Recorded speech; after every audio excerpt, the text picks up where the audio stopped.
It's like I could pull up your D&D Beyond character sheet. Oh, I could do that. I'll try. Let me see if there's Wi-Fi here. It's D&D. All right. Well, hello everyone. Welcome to our low-key Saturday night D&D session. We're missing a couple of folks, but we soldier on. Would anyone like to do a recap of last week's episode? I would argue that one of us only has an Odin. There are no Lokis. Loki. I see what you did. I meant like unplugged sort of deal. You served it up. I had to hit it back. Like in...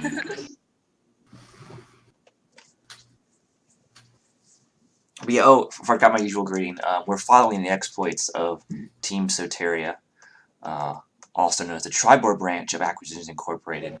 While they usually operate outside of Tribord in the Desert Valley, they have taken a brief foray. Well, it was supposed to be brief, but turned out to be a lot more in-depth than they thought it would, but brief foray into Waterdeep and all the excitement it has to offer. But they've pretty much finished up all of their Waterdeep events, quests, what have you. And so they're looking forward to go back to Tribord soon. But other than that, would anyone like to do a recap of last week's session? Okay. Do you want me to do it, or is anyone else to do it? I'm trying to figure out if I can silence rules. I think I'm good with you doing it. Not. I feel like I always do it. That just means that you're good at it. Okay, so last we saw us bumbling heroes, we progressed out of Undermountain. After assigning all the loot, Caxier had a conversation with Abraxas' spirit who inhabited, or someone spirited Abraxas' body about a pact that no one else knows about except for Indy and Rex. Caxier still has her quest to resurrect her to do. We got out of Undermountain with Lydia. We commissioned her to be part of Acquisitions Incorporated, but she does not know. There were ropers who almost killed me. And by me, I mean Evelyn. And with a message from my boss at the Spires that no one else knows about. And we're meeting Lady Rajnar to get some money.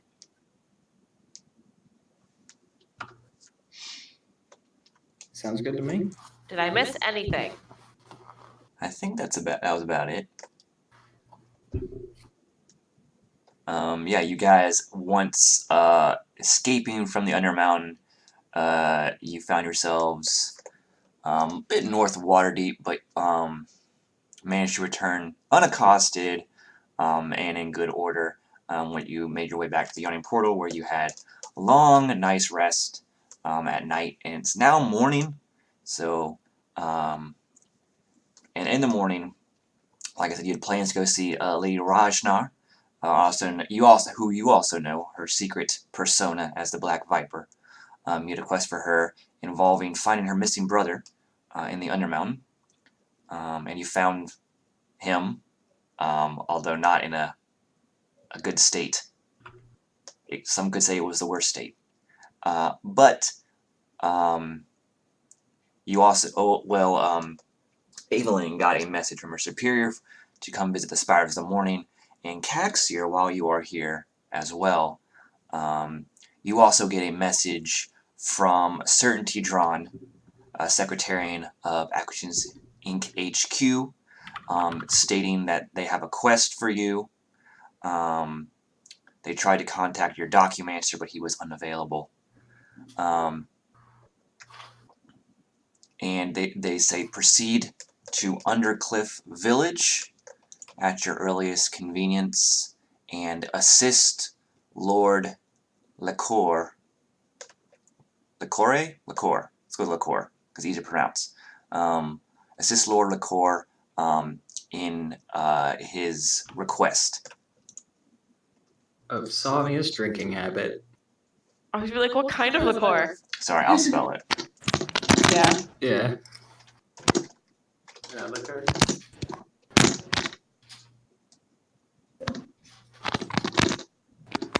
You forgot the accent on that E.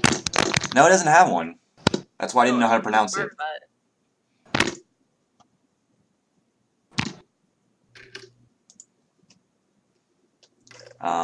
But yeah, that's the message you get. You don't really have any specific quest details, as this isn't that's not your job. You just get the messages from HQ or from other parties, other teams, and interact with them via your Secretarian amulet. And you're clicking on various things, and they're showing up in Roll20. Sorry, I didn't mean to. I was No, it's trying fine. I'm assuming you're testing. No, I was just trying to like make sure I could actually see everything. I was gonna say it's gonna be a great day in the cards for you. What's the dex? Yeah. It's dex I don't based, so even yes. know how I did that. I don't even know how I did that. Okay. Yeah. So I'm you gonna try to guys. not hit anything. So you guys got an official request from Acquisition HQ. There was also some other stuff to do as well. So a lot of stuff to do for the day. But let me know what you guys want to do first. Well, I woke up before everybody else. So is everyone still sleeping or everybody awake now? Yeah, I'm assuming you got that dawn. You wake up at dawn sort of thing going. No, I think we adjudicated it. I said as soon as like a ray of light peeks into your window, you just like arise from your bed. She gets up early. But yeah, and that's when your Lots of superior people contact. do.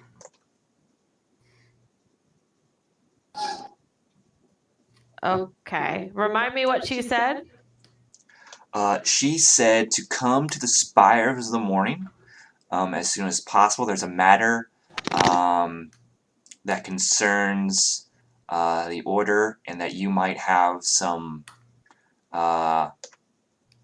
And they are thinking of dispatching you to deal with it.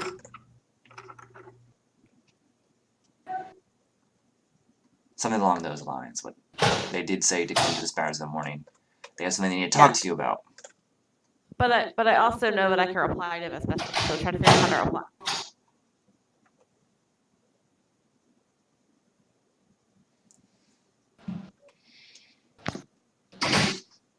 Also, 911's word jail. Word jail.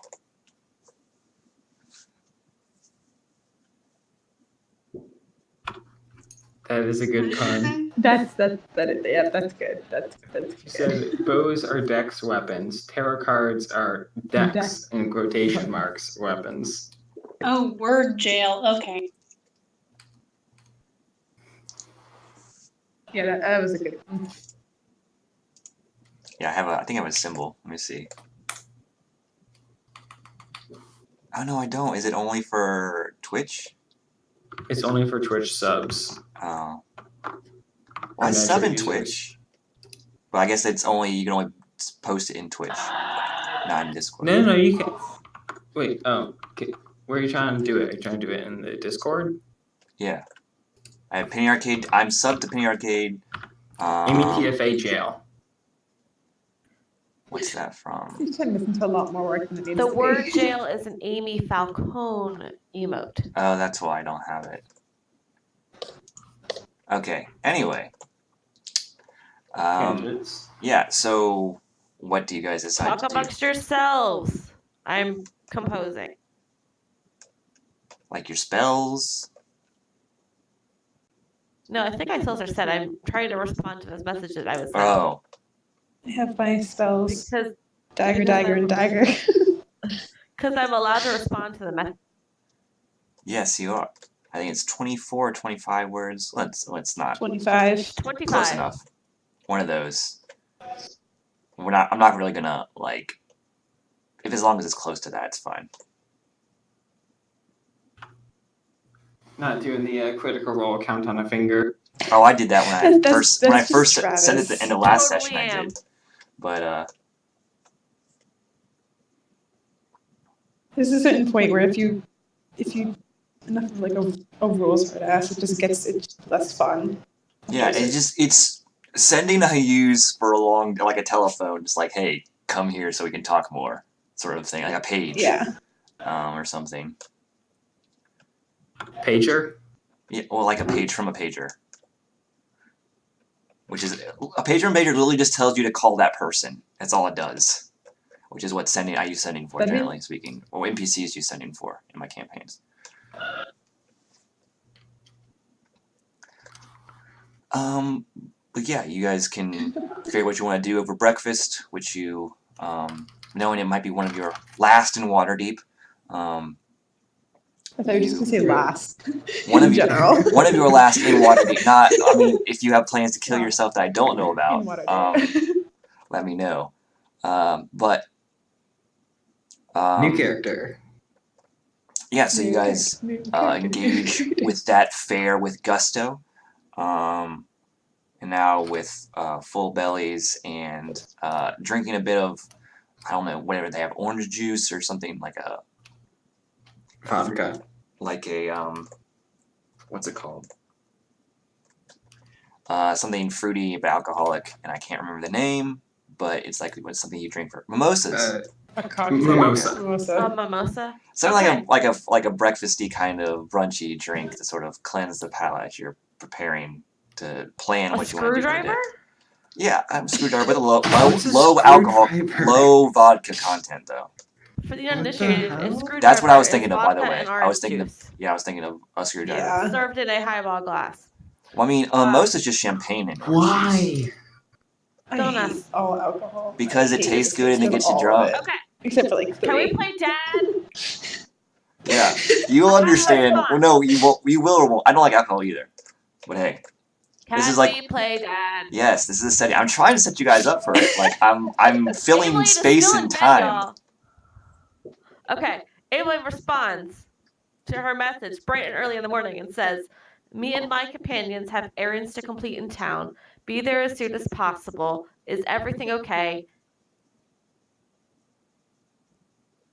Can you tell me more now?" Those 24 words, I wrote it out. Okay, so you get another sending spell back, and it says, "Everything is fine with Waterdeep." Well, let me count now too. Everything in Waterdeep is fine. That's 5 words. However, issue with satellite town Daggerford. You have experience there which might prove useful.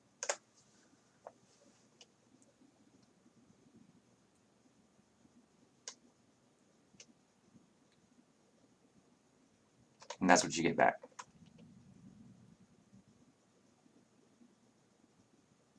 She says, very taken aback because she's, I haven't been to Daggerford since I left. I was 8. You know this. How do I have experience? There is, man, this is not something that, like, she's No one else knows. she's like, I'm saying she's burning she's burning spell scrolls because she's a paladin. Like, there's only so much she's willing to say over sending, because I didn't ask her a question. I wrote a statement. I know, but she says, come to the spires as soon as possible. More details will be given there. Then. Does this concern my parents or sister? She says, in that same message she says, so you don't need to respond to that because it's kind of getting crazy because she doesn't actually have an active sending spell. Anyway, but she says, a formal request was put forward by the Morning Glow Tower in Daggerford for aid from the Order of the Aster. I'll be there when I get there. She's all petulant too. Like she does not want to deal with this shit.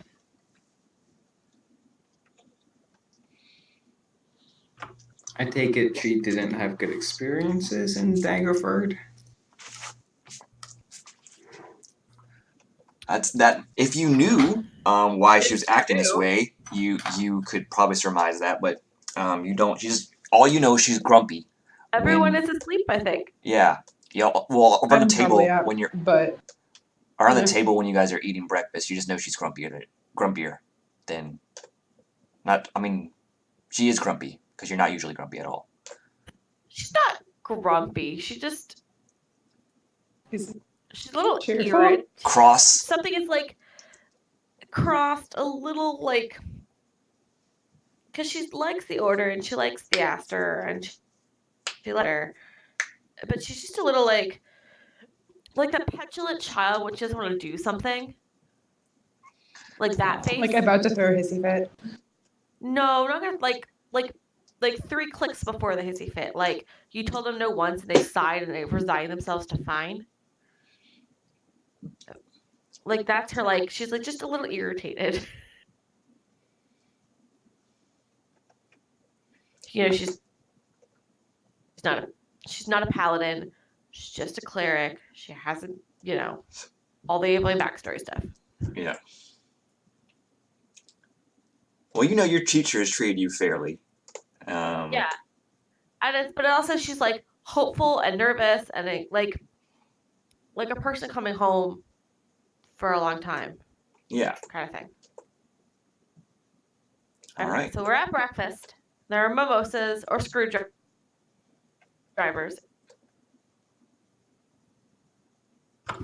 Your alcoholic beverage of choice. Is the answer ale? Man, we're so. Miyamosa. Oh, God. we're jail. Can I pause that C stands for cat in C team?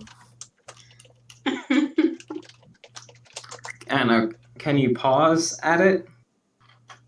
Didn't Jerry say that, or they brought that up once, like what the C team stands for? I forgot what it was. They joked about it though. They're always Yeah, just. Oh yeah, it was that'd be- cat. It was that'd for be- Onyx or something.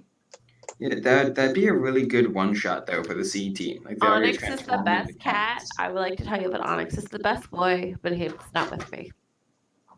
But I don't think it's Okay. cat because he usually chooses Greek words like Naiad and Bellerophon and stuff like Nerd that. shit. And I've derailed this entire D&D game. That's why Soteria is Greek.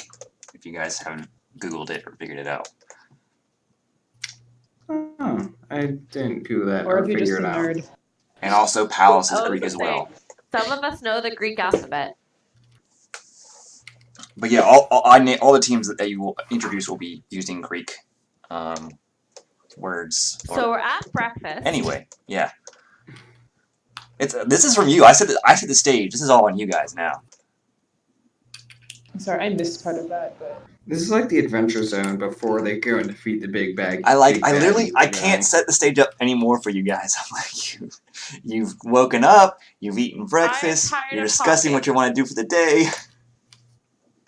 You got 3 things you were talking about doing: going to see Esvela, going to the Spires. Well, Evelyn knows going to Spires in the morning, so 2 everyone I knows. vote, Evelyn knows 3. let's say, I vote we do Esvela because that way we can just like close that whole piece. And probably sooner the Yeah. better. And you all I mean, know, I feel you all like- know that it's about to do with Israel, because I told you that message. Yeah. I'm assuming around this time, Caxier's also telling you guys about the official Acre Yes. request you have for Yeah, Uncliff sorry, I Village. just missed a bunch of those. Sure. Yes, I would tell that. All right, are you guys going? You just got tell me what you want to do. I vote we Go take care of play dad. Esvela first.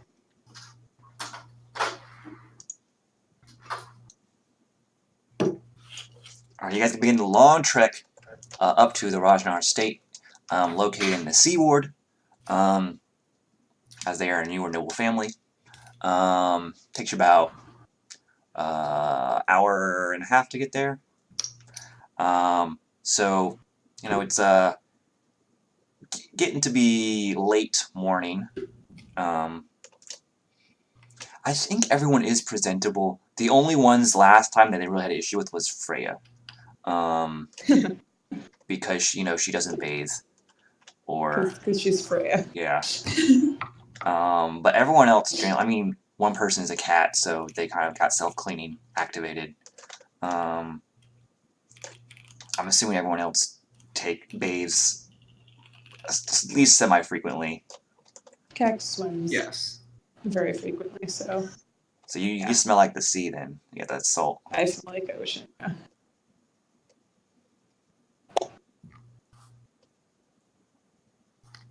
Yeah, I'm assuming she cleaned herself like at night or something before going to bed.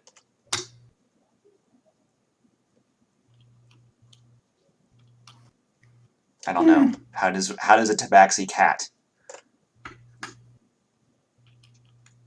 regale us? I figure, well, I wear like, I figure like my little drawing there.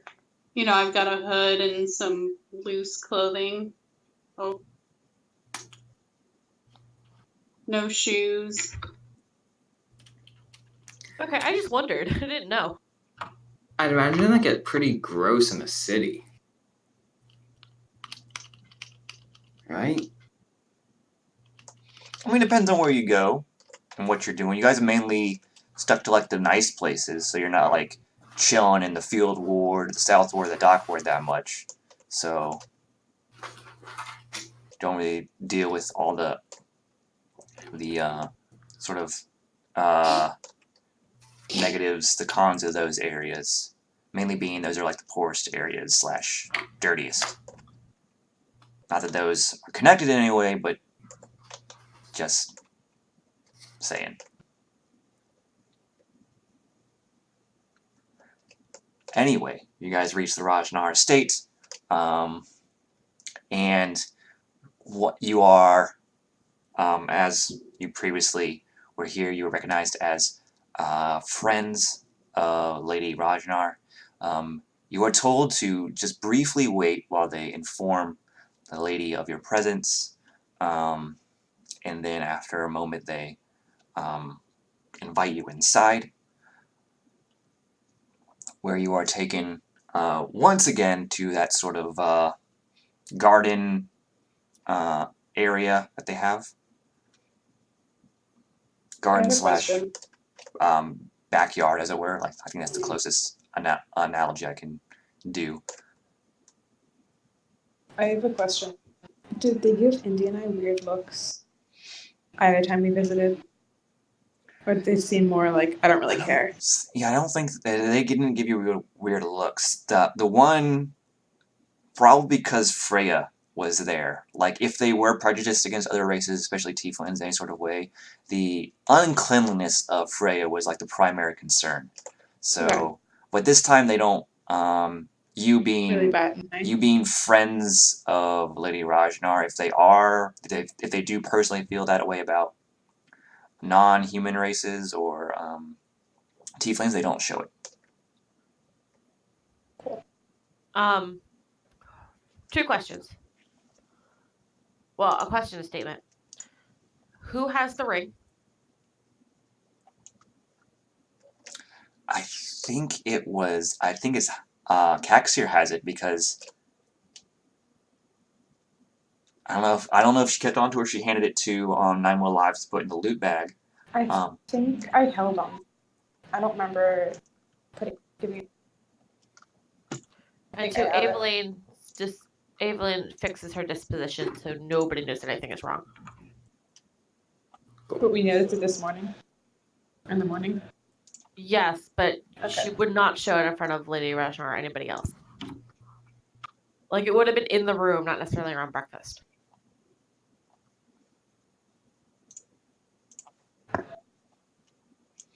Alright.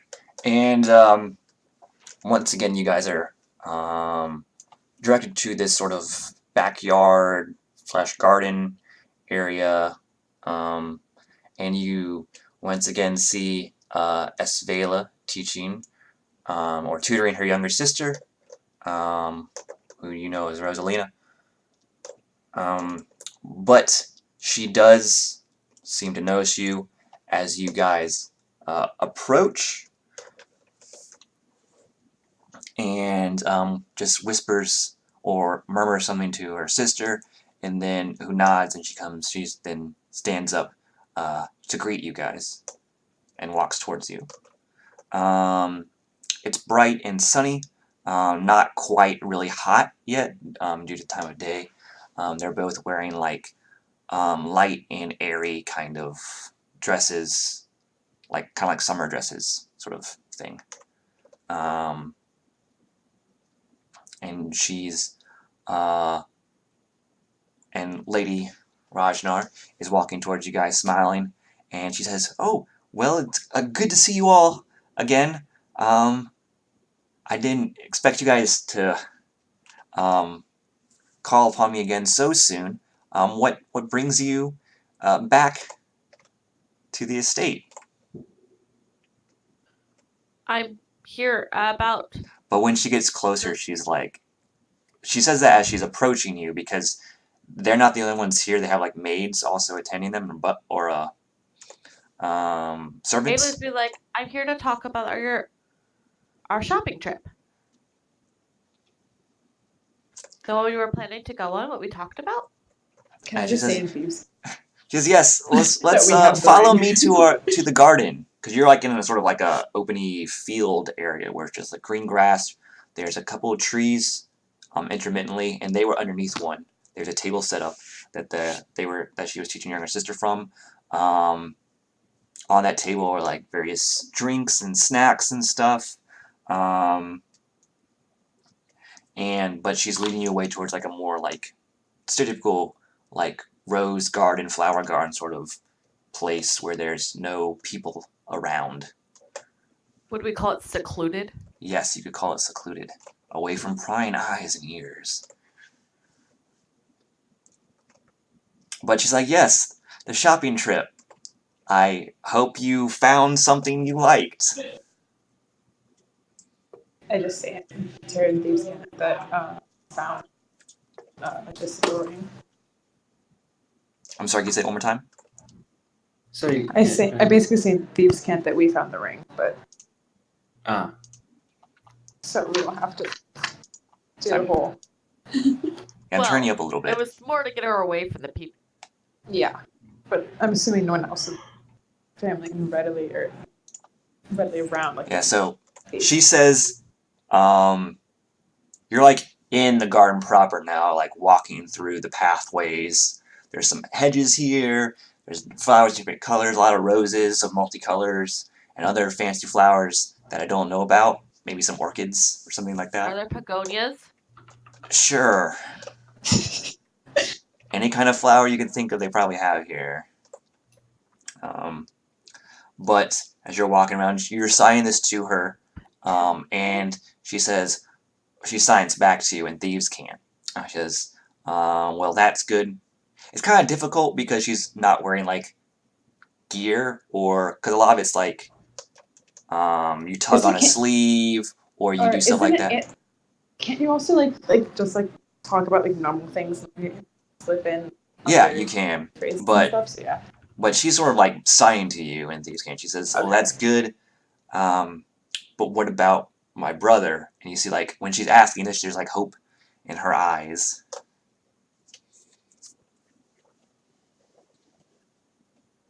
Be the one depicted. I was gonna say it's probably me being the cleric. Yeah, I was gonna say just kind of like nod to Ava. Yeah, it should definitely be you. It's yeah. I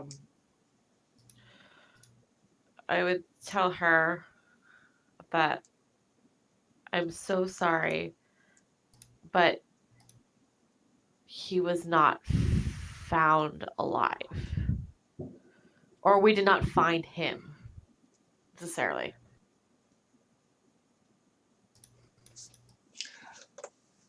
Well, You know what happened. Or when we you found did him, he find found like a himself. desiccated corpse that kind of matched his description, but it had most Yes, of but the. you wouldn't tell the noble lady that. I know, but I'm saying like, so you do like, I'm just saying how you phrase it is up to you, but I'm just reminding you in case you guys forgot.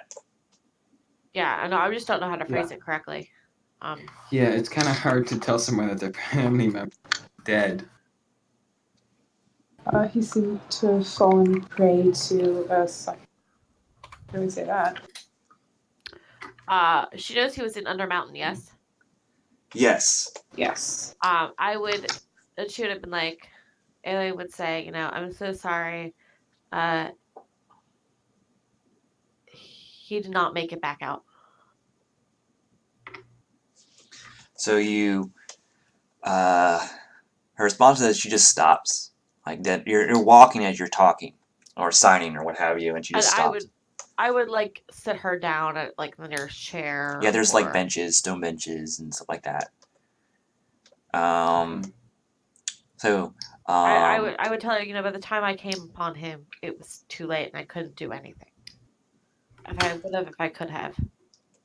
so she says, "Oh, I see," and she's has like downcast eyes, and you can see. Okay, like a typical cat, not reading the mood at all, but you do you. And you see her. She like wipes a tear away from both of her eyes, and you see her like lip tremble a little bit, but she bites it to stop it. And she I would says, tell her that I gave him a last rites as well as I could. she says, well, thank you for fulfilling this quest and for I hand her a handkerchief. conducting your services as a cleric exemplarily. And when she you hand her the handkerchief as she's saying this, but when she gets out that last word, she just starts crying into it. Aw. And she says like, she's like, I, you know, it's like the thing where you're something bad's happened to you and you're thinking about all the things, or something bad's happened to someone you care about or you love, and you think about all the things that you could have done to stop it. And she's just saying that, but she's saying it verbally into the handkerchief. She's like, I thought he was dumb and stuck in the past, but I never I never want anything bad to happen to him. If only I had stopped him from going to the Undermountain, none of this would have happened. He'd still be alive. Axel sit down next to her and just kind of like help console her because she knows kind of what she's going through with the whole mother being dead thing. So Yeah. she'll kind of do that because she knows all about the self-hatred that can come out of that.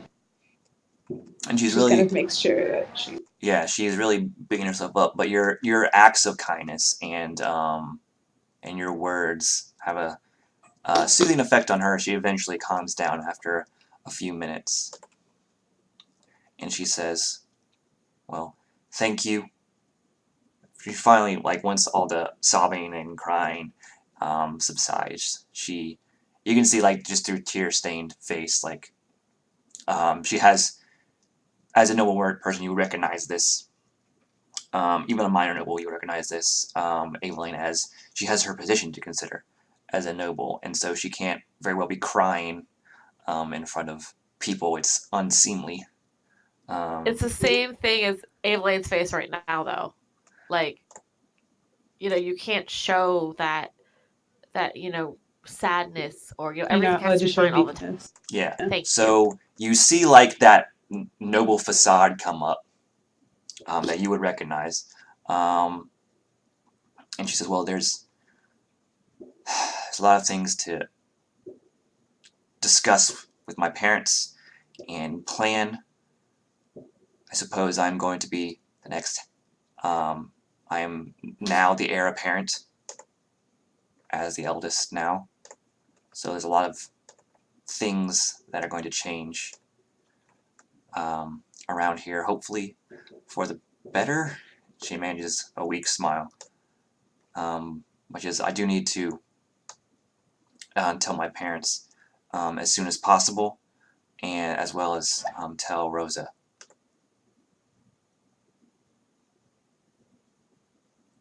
And she says, I think it's safe to say that the nobles in the North Ward, for the time being, can rest easy at night. Yes. Kex just lets out like a little chuckle. And she says, thank you for giving me this information, but I have a lot of things I need to do, and we'll take you back to, so my servants, they'll see you out, they also have your payment for you. Unfortunately, it is only 2,000 gold. I'm allowed. I'm given an allowance by my parents, a paltry amount. Sort of 2,000 gold is more than enough. due to my behavior. They sort of keep on cutting my allowance, but I've saved up, and that's all I have for now. But know that you have an ally in Waterdeep and a friend in me.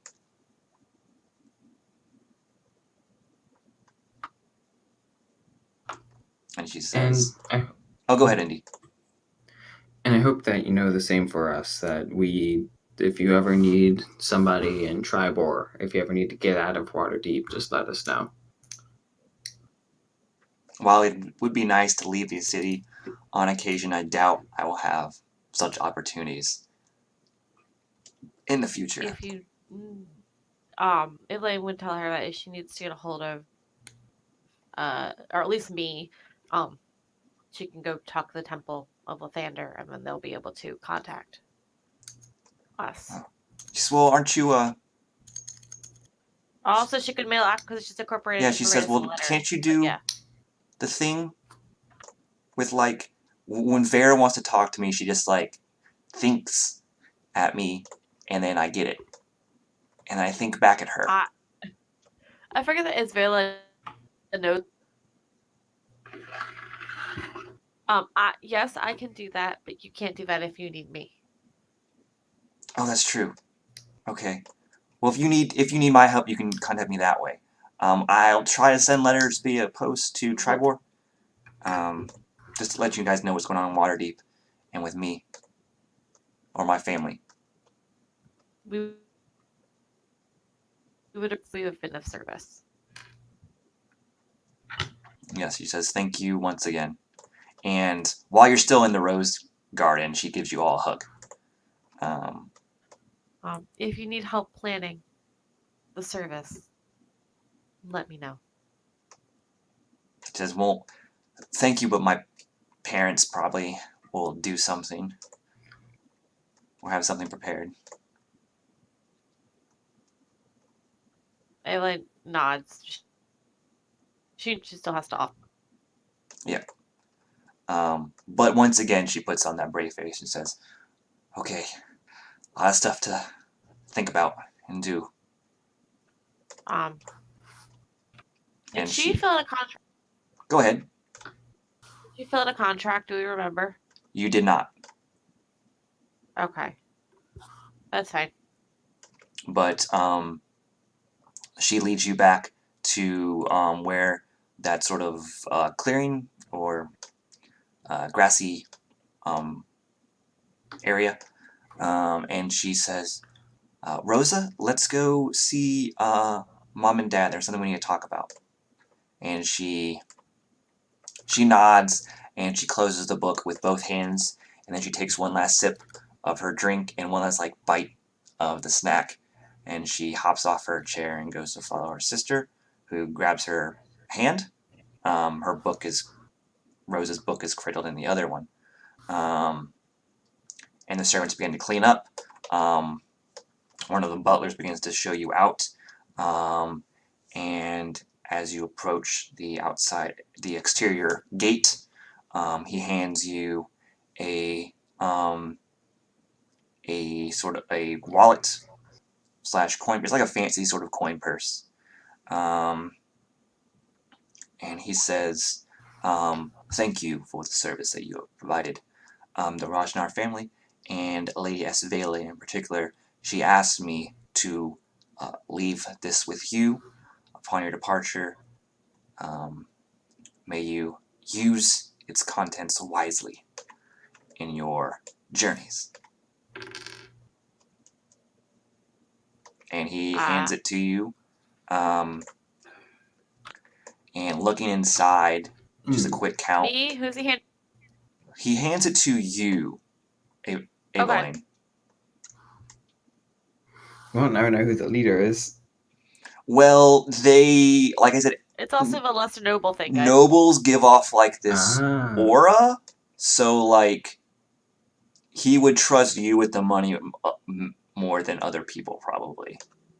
It's like a snobby popular kid. Yeah, like if you Like, had an obvious heir attendant, he would hand it off to them, but you don't seem to have one of those. I'm not okay. noble enough. Yeah, he hands it to you. Look inside. It's not gold pieces; it's platinum pieces. You have 200 platinum pieces, which amounts to, if my conversion is right, 2,000 gold. I mean, you're the DM. Yeah. So this is your first time seeing platinum pieces, I would imagine, but... Yeah, Indy Maybe. Indy is looking at that. But yeah, he hands it to you, and he gives you a bow at the waist. She would not open it here. She would, like, open it elsewhere. Yeah. Well, this is what you'll see out, but he hands it to you, and bows, and the gate is open for you guys, and you're shown out. But when you do look in the wallet, that's what you see.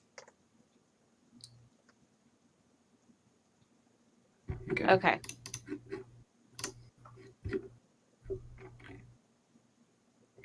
Do you want to go shopping? Do you want to... What do you want to do next, y'all?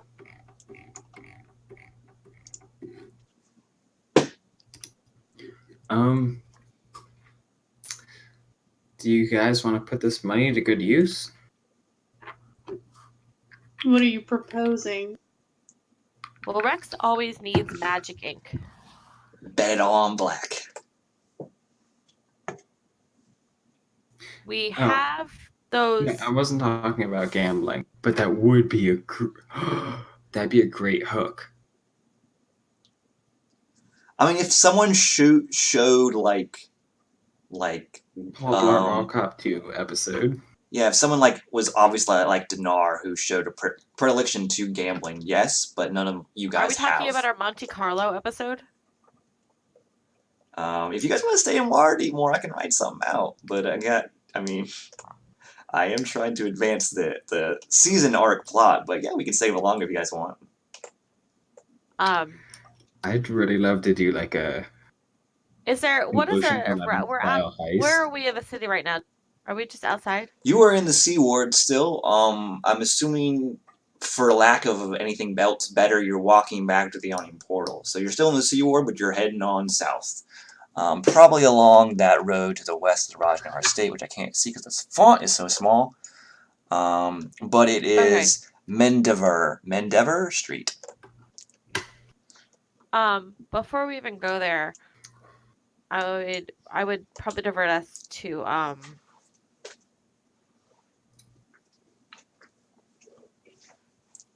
the spies. Hello.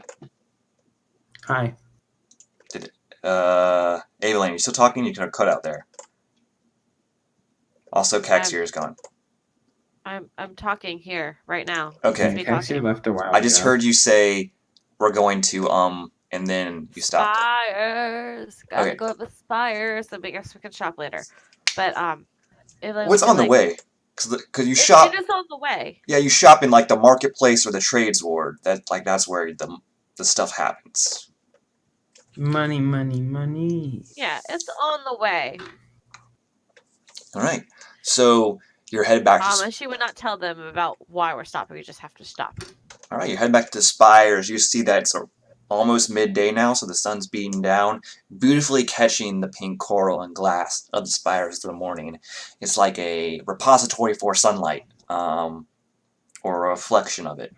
And walking inside, once again, you are, for those not accustomed to being in the Spires of the Morning, you're in awe of sort of the artistry and the architecture, the sheer amount of glass, and how they construct everything to like let in as much natural light as possible is amazing. There's this huge hallway that leads to like this open cathedral, or not open, but like very high ceiling cathedral.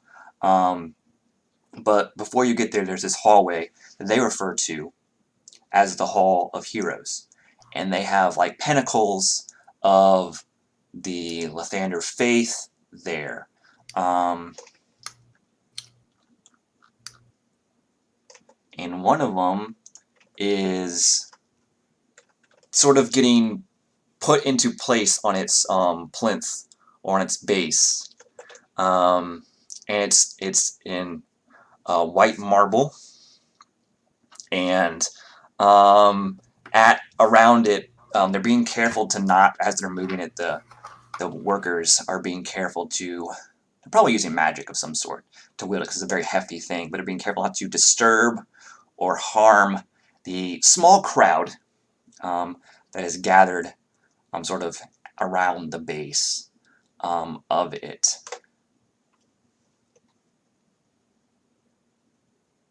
I would assume that this is not. I've never seen this happen. This is the first time in recent memory you can remember a statue getting put up. Do I recognize the statue? It is of a woman who is small in stature, even shorter than you are, with short, sort of cropped hair. It looks almost like how the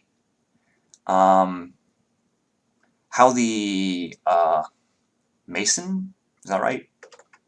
Architect, what have you, the artist, Mason.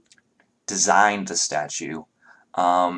It's like the person is Stonemason. It's like the person is in this hero is in mid-flight, but they are not assisted in that with wings on their back or anything like that. There's like sort of a halo around over their head, and they're wielding a giant, beautifully realized battle axe.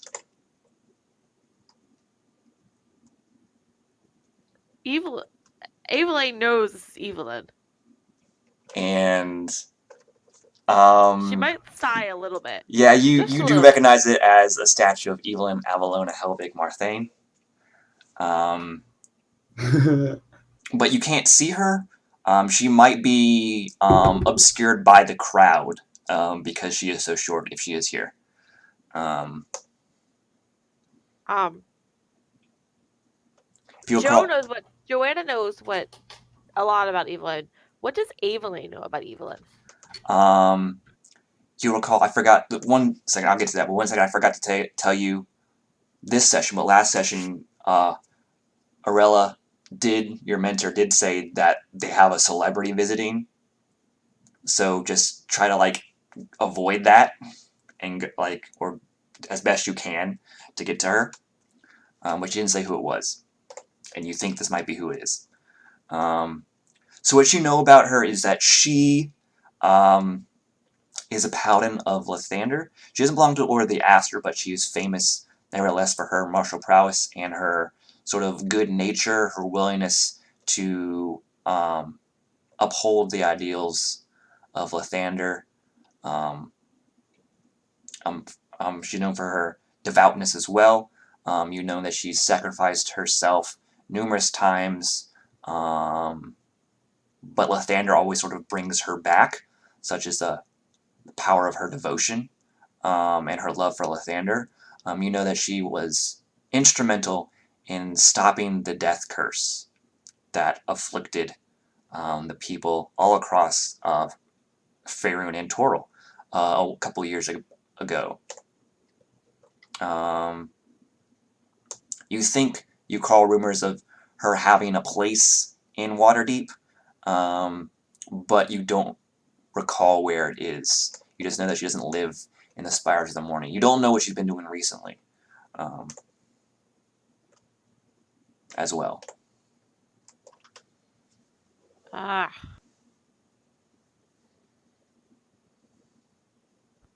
I'm trying to figure out how I feel about her. I've never interacted with her or anything like that. I don't think so. She doesn't really show up that much to the Spire of the Morning. And she doesn't belong to your order. So you might have seen her from a distance, but you wouldn't have any opportunity to sort of meet with her. It depends on how, like, religion-y you are. How you would feel about her, I would think. I rolled a 23 on my insight check on myself. Because she's, like I said, she's well known for her, like, being super devout and kind and loving. And, like literally, like, if you looked up, like if you had, or you had a checklist of, like... If Lathander follower was in the dictionary, Evelyn would be right Yes, she would be. It would say see, Evelyn Marthane. Like that's what it would say. My question is, does she make other paladins and clerics in Lathander look bad with her devotiousness? It depends on who you're comparing her to and who you're asking. Like the everyday people. There might be some resentment / hostility there. Okay. Just the politics of a religion, especially Church. of a church. But because she doesn't belong to any sort of order. She doesn't have any main allies in that way, but she sort of overcomes that due to ability / devotion. Like, which is evident because she's getting a statue in the Hall of Heroes, and you know that that's a rarity. You would know that just as a rarity for someone so young.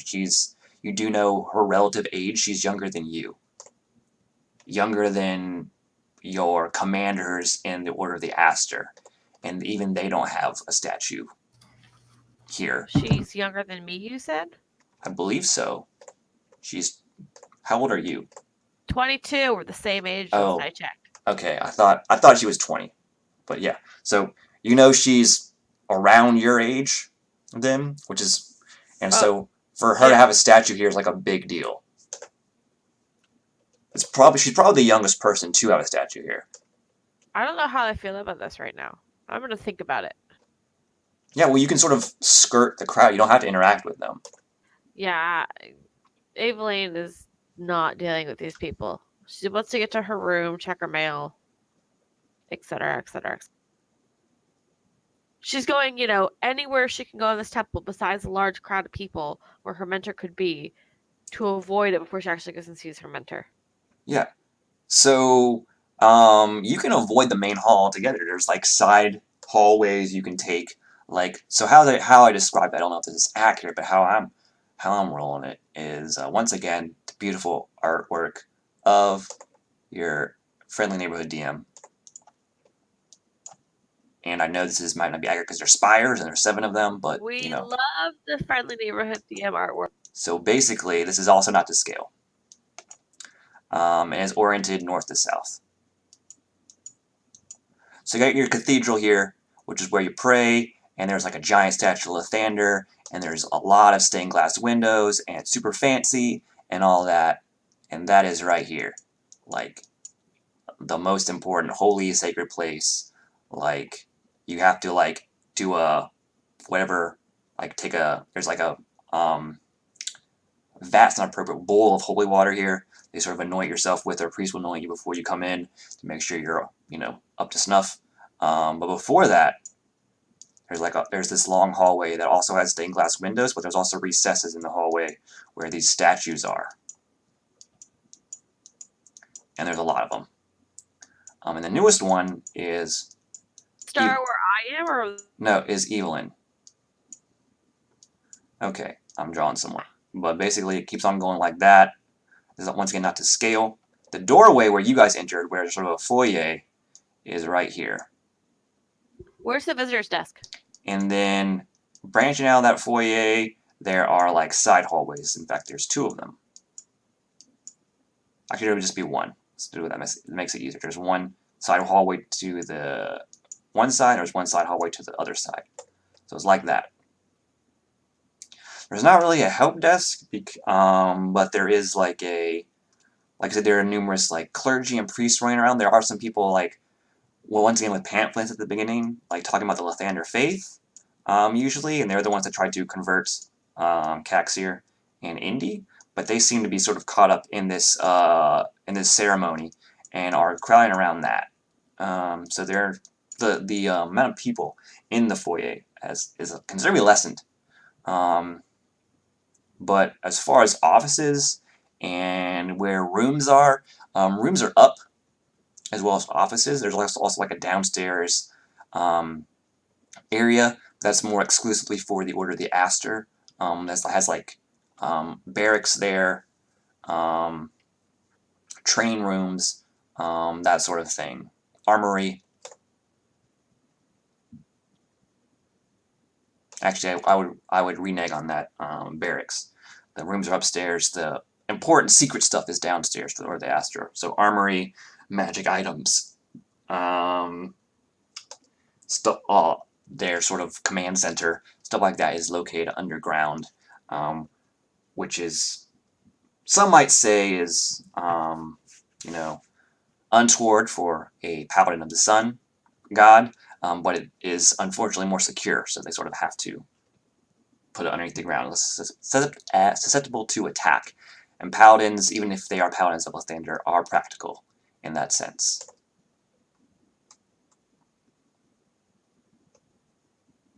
Sorry, and you know the highest point of this tower, the tippy top that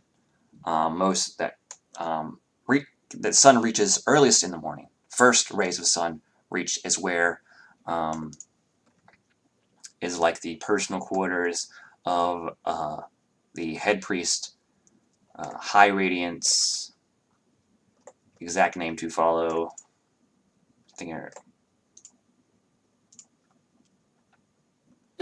High Radiance Eos. We get the panel that said bother Caxir. I'm sorry, what? Out of my room. So you go to your room, okay. So that'll be, you can go upstairs, yeah. Winding staircase up. But this is so the passes. Yeah, so they're all these people are like, it's one of the newer statues, so it's closer to the entrance, but this crowd is like right here. So you can just sort of avoid them by going left or right. Okay. So it's just like a crowd, but we can just go around it. Yep. Good, I don't have to do my Sounds horrible, easy enough. which is funny because I'm from the South, but I don't have a Southern accent, so I don't have to do my horribly, obviously stereotypical Southern accent. Don't talk too So soon. I am breathing a sigh of relief, sweat off the brow, that sort of thing.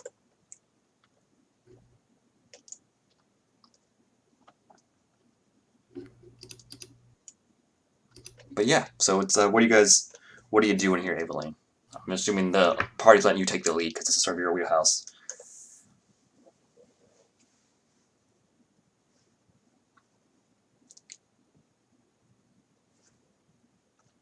You're going up to your room. Hello. Hello. I am not. If you are talking, Aveline, can I hear you? Can we hear me now? The internet is Yes. wonky here. Yeah. You popped out a roll 20? Or someone did, sorry. Okay. Alright, I said it's kind of your wheelhouse, so I'm room. assuming that the party's deferring to you and what you want to do. So, went to my room. So, 9 more lives can stretch in my window. Yeah, there's nothing. Once again, there's no mail for you. There's a note that just says, "See Arella." Like a fancy version of a sticky note, just posted on where. It's like that nagging parent. Yeah. Like, yes. Did you do your homework? Do your homework. You did your homework, right? which is funny because even at a young age of 8, you still look down at her. Not You know. metaphorically, but like physically, because she's a halfling.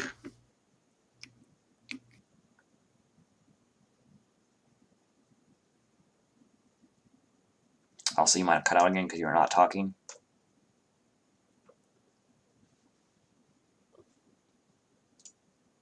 Yeah. I have to go see a person. You guys can stay here if you want. She's a little exasperated. What person? My boss.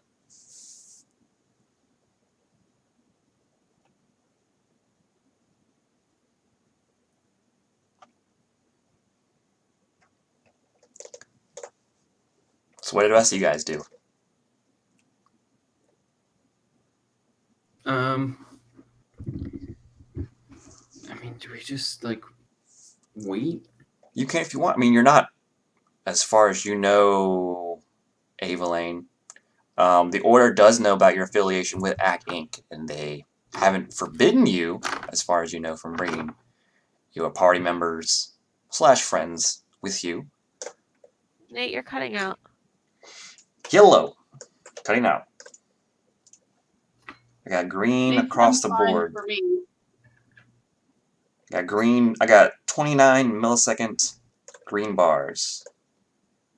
No, what I'm saying is that your words, you're dropping like syllables. Oh, it might be my. I have like a decibel filter on, so I might be speaking lower, and that's not picking up. But anyway, I said what I said was the Order of the Aster does know about your affiliation with AC Inc., and they have not, as far as you know, forbidden you in the sending spell you got from coming along with your friends / teammates. I did say that we would be by. There is Yeah. a we in that. They know they are familiar with that organization, and also they are aware that you are a part of it. So, did everyone decide if they're staying in the room or not? Is my question. Nobody will bother them. It's fine. Yeah, it should be fine. It is kind of small because once again it's for one person, and paladins in general sort of Spartan take on living. So there's not much here to interact with. But you There's a window. Yeah, there's a window. There's walls and a bed and like a dresser. There's Through the window, sun. through the wall. But it is also a small room, so it's kind of it's quite cozy in here with 3 people.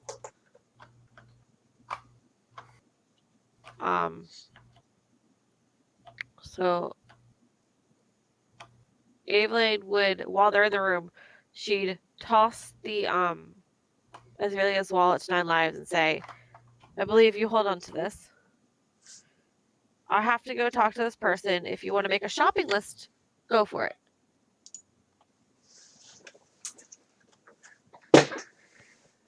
Okay. There are so many shinies in this bag, 9 more lives. Like, super shinies. Like, you thought that gold stuff was shiny? This is even shinier. Evelyn would be like, I know it's shiny. I know it's shiny, but it's spending shiny, not hoarding shiny. We can go and buy hoarding shiny with it.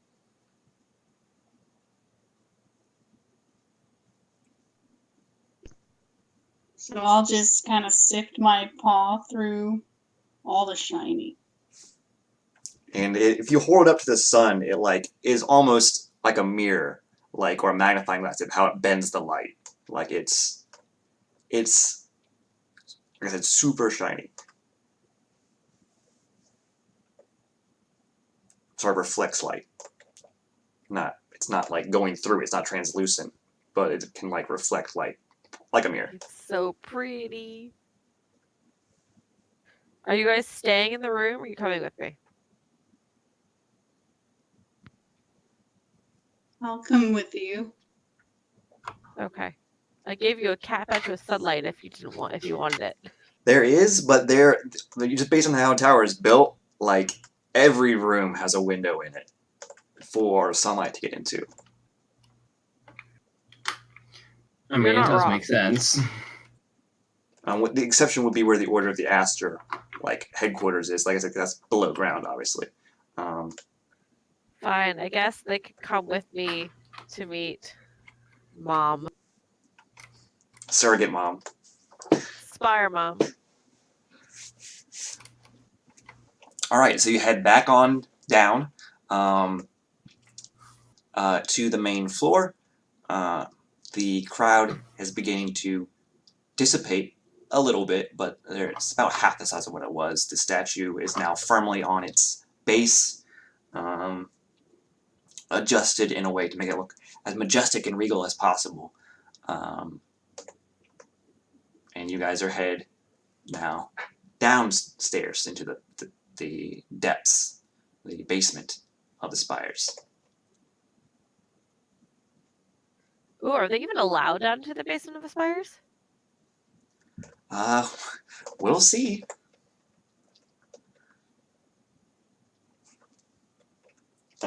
So you get there's a sort of like the first underground level is sort of a staging / open area for the Order of the Aster. Like you can come here to make formal requests of them,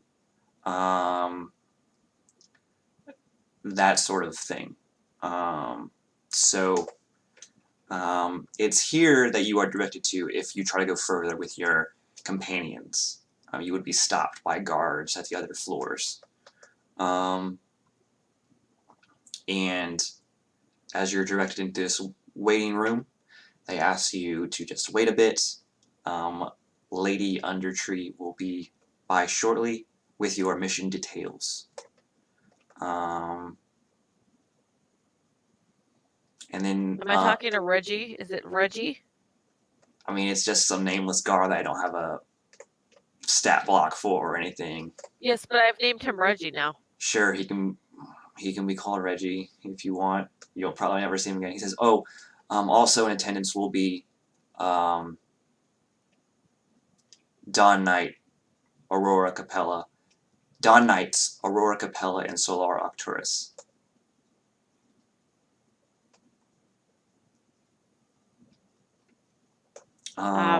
That gets my attention because they're important.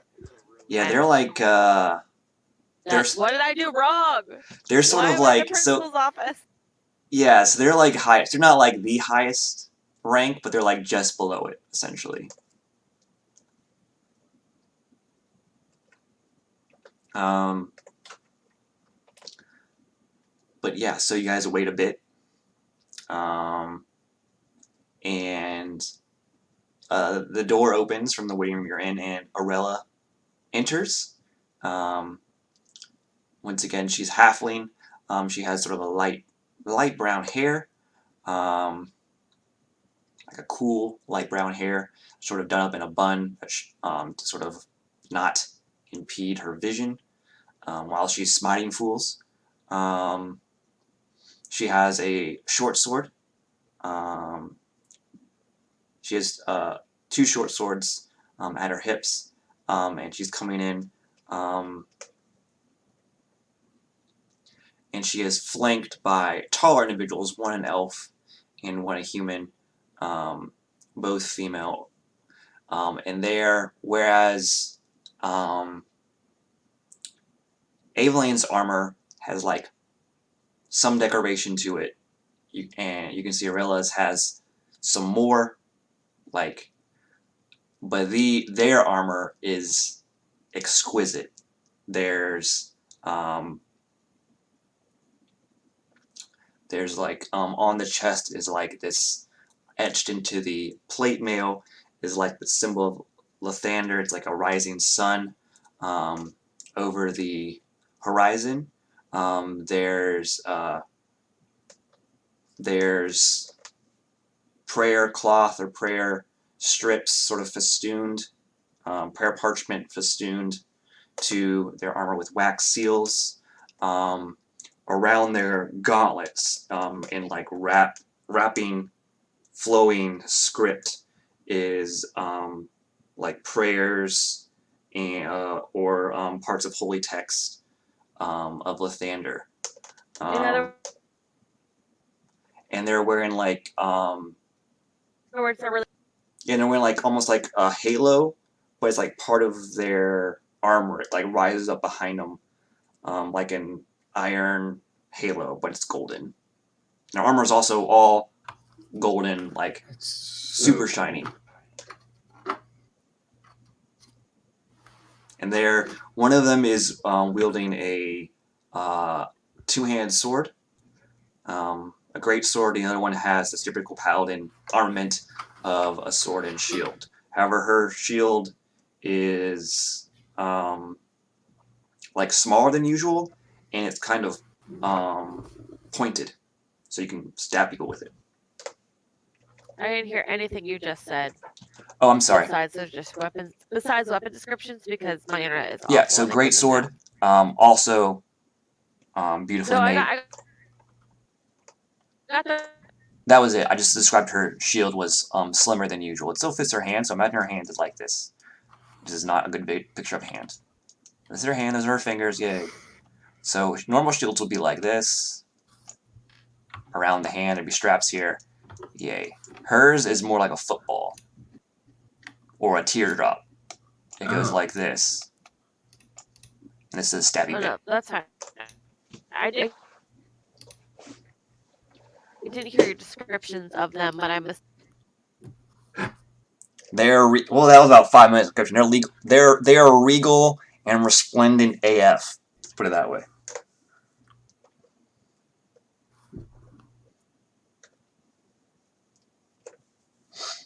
And Arella sort of hops up onto the chair and sits down while the other ones just stand at the doorway and are just looking at you sternly. And your group, Evelyn. And Arella says, well, it's good to see you again, Evelyn, and welcome back. Also, I'd like to extend a warm greeting to your companions here. Welcome to the Spires of the Morning, more particular the first floor of the Order of the Asters headquarters. And you can clearly, oh, sorry, wrong button. You can clearly see Evelyn. She's trying to be as diplomatic as possible because these Dawn Knights are also her bosses. And so she's trying to be as formal and is more rigid than usual when interacting with you and your party. Okay. I mean, Evelyn is spick and span. Yeah. Standing up straight. So Straighter than her companions have probably ever seen. She's Mostly because the big bosses are there. She says, well, thank you for coming today, and for responding to the sending so soon. She'd go, I got your note. Yes, I thought you might come to your room first instead of seeing me directly, so I was sure to leave one there, just in case. But yes, so let's get down to business here. We, a few days ago, we received a request for aid, an official request for aid from the Morning Glow Tower in Daggerford, from the clergy there. More specifically, sorry, 1 second.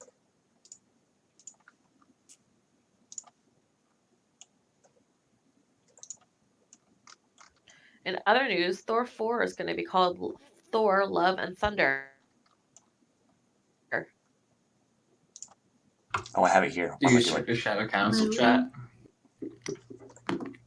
More No, I'm on the internet. specifically, Mm. a Gerard Cinder Time and a Emmeline Cinder Time. And she's has like a notes and she's reading them. Who's reading them? Arella is. They have made a formal request for aid from the Church of Lathander, more specifically the Order of the Aster, in order to help deal with a recent spate of bandit attacks. Um,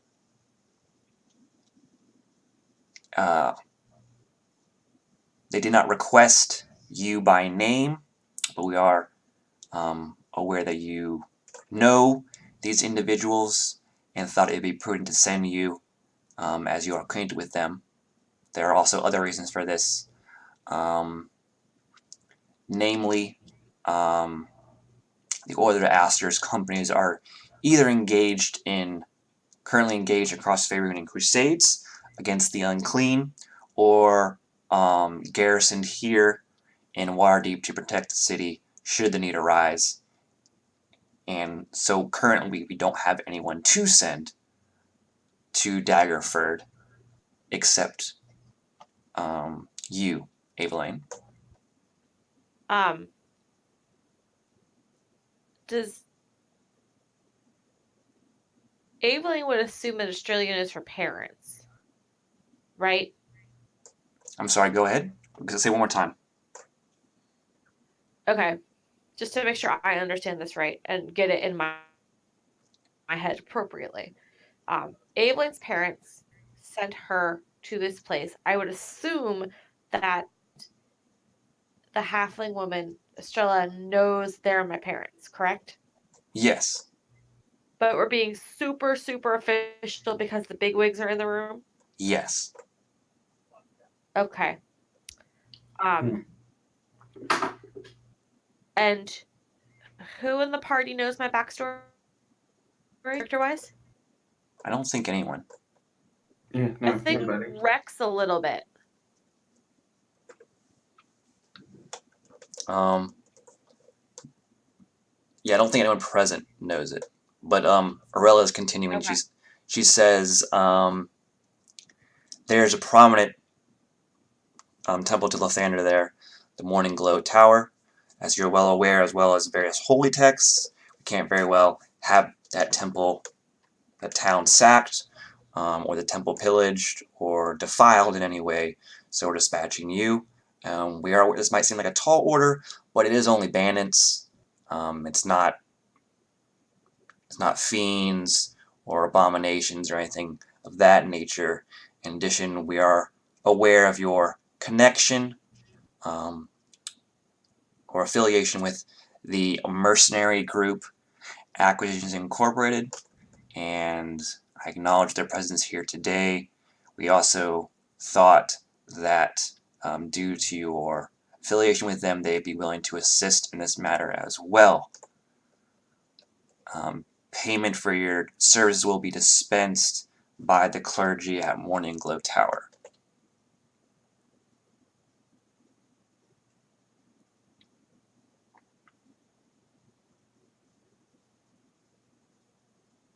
Acquisition Incorporated is not a mercenary group. Company, Evelyn would say. Second of all, they're complicated. Third of all, do you have a contract or a job assignment? Like, is it written out anywhere? It's not. They don't have it written down anyway. They say, no, we just have what the sending spell was written down here. Who sent the sending spell? Gerard Cindertime. She sighs. In my head, Evelyn hasn't talked to her parents. Are not very good. They're too busy less thundering and less giving a shit about their kid. Okay, I'll look into it. Thank you. Since Everyone else is busy. Thank you for your willingness to cooperate. Please resolve this matter as soon as possible. Like I said, it wouldn't. Do you have transportation to get there? We can provide you a cart, if need be. But once again, please preserve to resolve this matter. Be sure to resolve this matter as soon as possible, as they went to the trouble of requesting formal aid from Left the us. city. It would So she reflect. has no idea where she's going. It would reflect poorly on the Order of the Aster if this matter was not resolved as quickly and efficiently as possible. She does the tight-lipped, I understand smile thing. And she also continues, she says, your performance in undertaking this formal request might also reflect upon your future standing in the Order of the Aster. I mean, she's gonna do it. Like, it's, important. And it's really important, to her, but I don't know if anyone else, like, the higher-ups know that. She says, in the, I've had some dealings with this adventuring company, Acquisitions Incorporated, before, and in their parlance you can say that this is a sort of job performance review. If that helps you parse this, then... No, Evelyn is taking it really seriously. Anyway, she just doesn't want to go to Daggerford because of personal reasons. Yeah, anyway, Gerard and Emmeline Cindertime can fill you in with more details upon you reaching Daggerford and Morning Glow Tower. Did they mention if they asked for me specifically, or She did say they did not ask for you specifically. They asked for the order. order. They say anything about me? No. They asked for the Order of the Aster. Okay. But they sent you, or Arella sent you, or is sending you due to, because she knows your history. Okay. Also for the above, she spins it in the other way to the professional reasons, which are also true as well, though they're not made up. How the Order of the Aster functions is they have I think I explained this before. They have a rotating companies. They rotate their companies, so they always have some on crusade. Yeah, no, it's a lot of sense. I am in town. They need someone to go. I am the one available. I would go. Yeah. Like, they have an obligation to always have a garrison here, so they can't send anyone. Is there, like, an undertone only I would know coming from Aurelia about this information in front of the bosses? Kind of like undercommon, but not? You do get the point that she did emphasize that last part, your future standing in the Order of the Aster is being evaluated. To be fair, I have walked into the temple at least 4 times asking for work. Yeah. But this is the first time they had official ones. I don't think you asked, or you just checked your mail, too. Well, yeah, but I was looking for, like, errands or but this is like, that kind of thing. Think about this, but this is like your first big thing that's not like grunt work. This is the first time they're sending... Yeah, like an official, like, actual thing that a paladin in the Order of Aster would do. Okay. They do realize I'm not a paladin yet. I know, but they're sending you out because you're all they have available, and they're going to evaluate your future standing in the Order based on your performance. You think... Give me an insight check. I know there haven't been a lot of checks, but this time,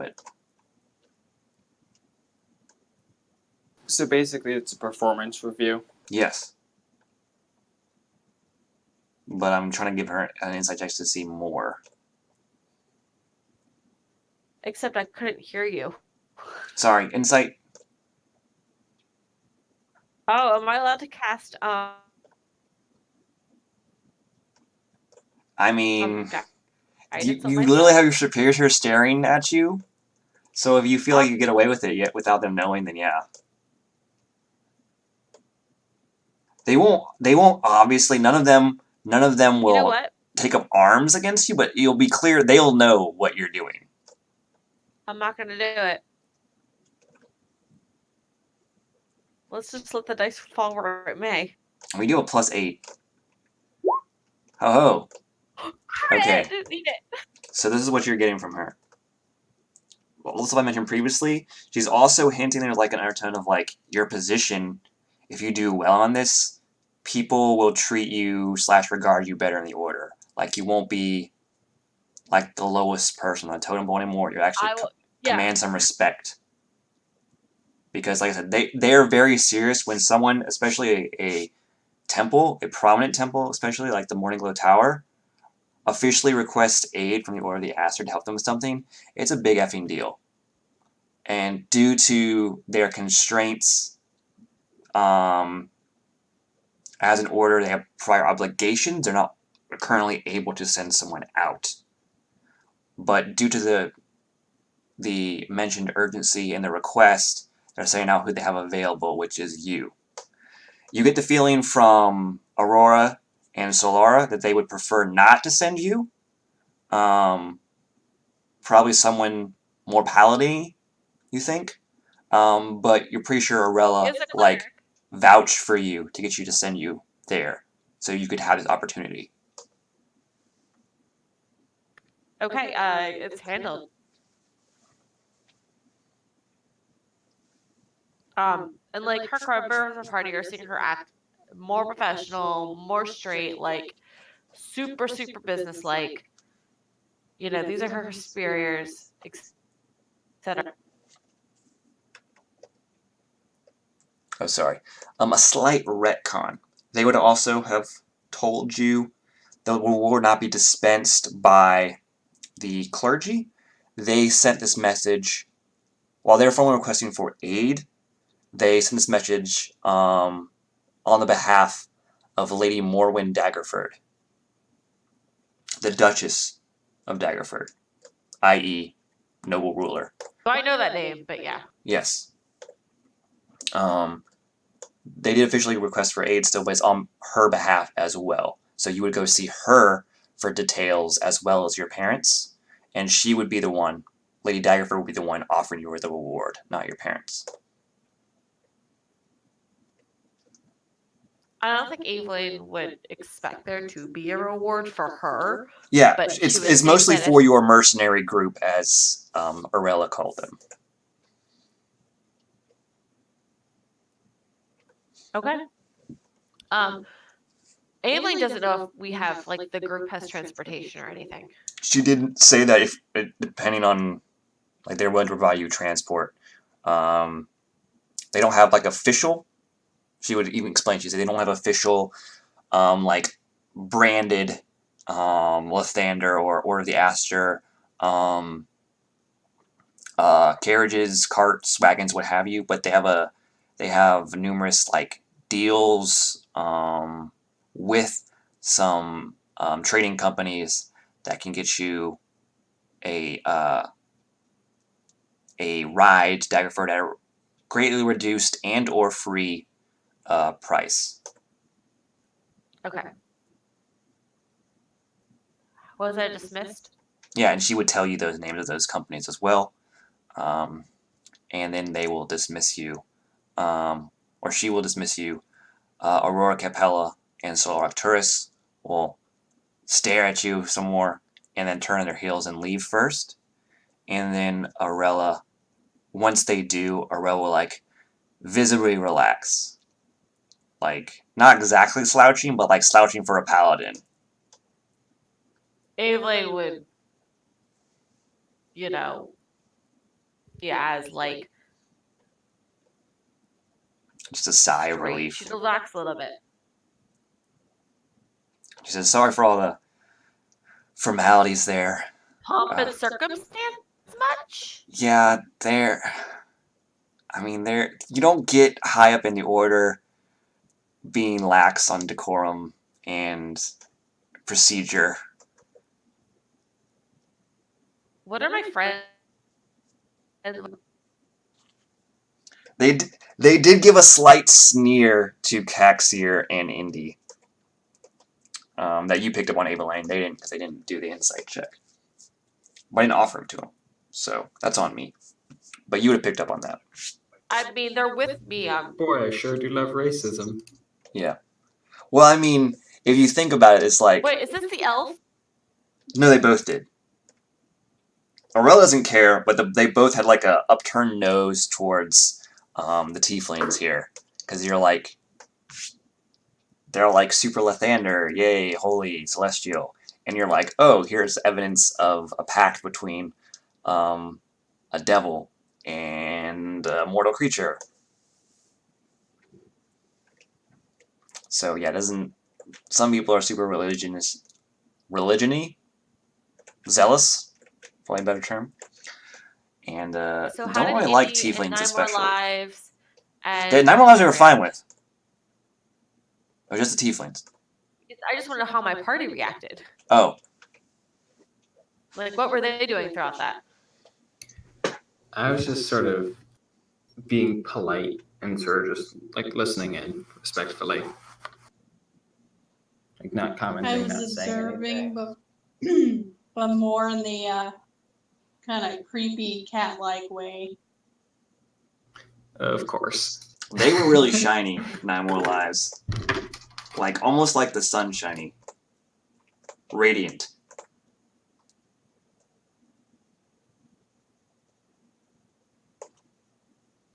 Breaking news. Okay. Tabaxi at the Spires has been killed for trying to cuddle up to some paladins. It did look like they were almost emitting light and heat. Or reflecting it, or something like that. But they're gone now. If there was any sort of like shiny stuff in the room, I might have sidled up beside it or rubbed against it. This is like a... Yeah, they're the shiny things in the room. Everything else is sort of barren. It's like, not barren, but like plain and bare. Sorry. Think so of it's like... it as like a barren police station interrogation. Yeah, like it's like a... It's like a waiting room. It's like a wooden table, wooden chairs, nothing fancy. There's not even like a plant for decoration or a picture or anything, or a painting, what have you. It's just like stone walls and floor, wooden table, wooden chairs. No windows because it's underground, obviously, but really, really bare. Okay. And Arella is still in the room? Yeah. She says, well, I got a lot of stuff to do. Let me know if you have anything before you go. Or if you have any questions or need anything before you go, I'll try to fill you in as much as possible on what I know. Are you sure this is a good idea? Yes. I mean, this is like the best introductory quest we could possibly have for someone. I mean, it'd be different if we're sending you out to fight like fiends or necromancers or aberrations. I prefer to go fight fiends and necromancers and aberrations. But this is just, they're just bandits. Obviously, they're skilled enough to give the guards at Daggerford a run for their money, but they should be nothing for a trained member of the Order of Aster, even if she is not a full paladin. Plus, you have your party friends backing you up. Evelyn was talking about going to Daggerford and seeing her parents and not. Oh, I thought that was a nice bonus to help you sort of reconcile with your parents.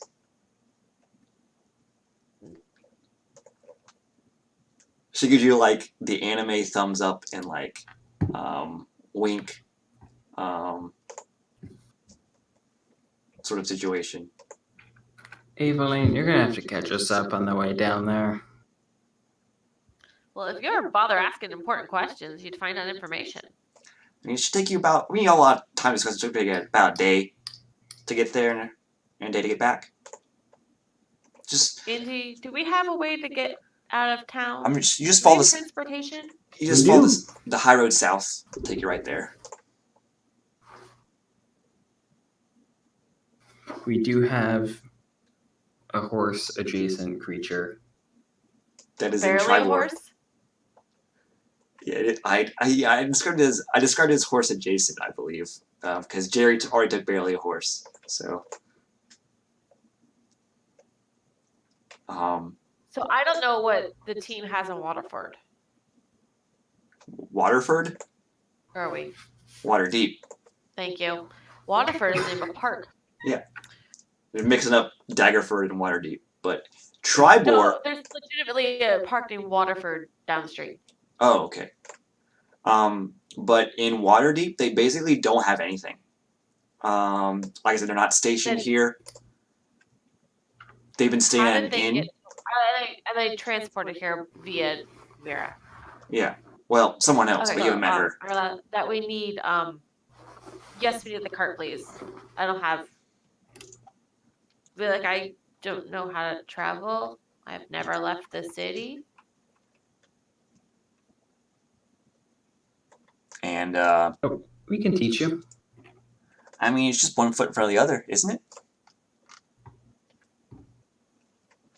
Yes.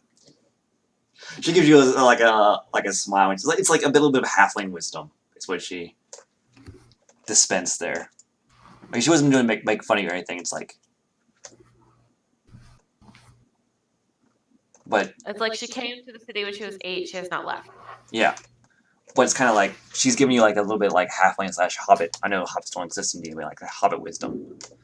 Kind of like when Sam was leaving the Shire. They call it Hobbit. But she says it's just 1 foot in front of the other, or in this Okay. case, one horse foot in front of the other. I mean, it's not like you're going out to the stakes or anything. Like Daggerford is, well, it's not as big as Waterdeep, but it's still functioning towns, a civilized place. So you should, if you're comfortable in Waterdeep, you should be comfortable there as well.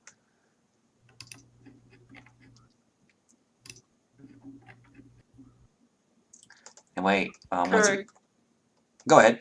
Can we go shopping now?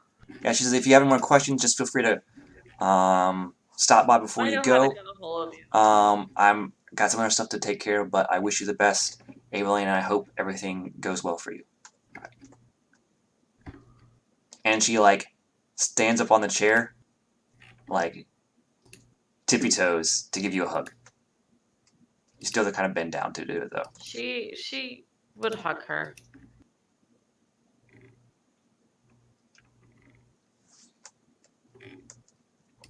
Just while I'm off, wish you all luck. Take care of. Evelyn would have introduced the party. Yeah, by the she's way. like, best of you, take care of Evelyn. I'm watching you. She like gives you all like a. She stares at all of you, the rest of you that aren't Evelyn for But a no, brief moment. Evelyn would definitely introduce them because she's important to her. But she just leave it. She's like, she does like normal pleasantries, like nice to meet you all, but she's like, take care of Evelyn, sort of like protective mama bear. Of course, we've done it in the past and we will do it again. Thanks, Mom. And then she leaves, and you guys are left to your own devices. Evelyn's stressed out, y'all. You know what will clear that stress? Is it shopping? A shopping spree.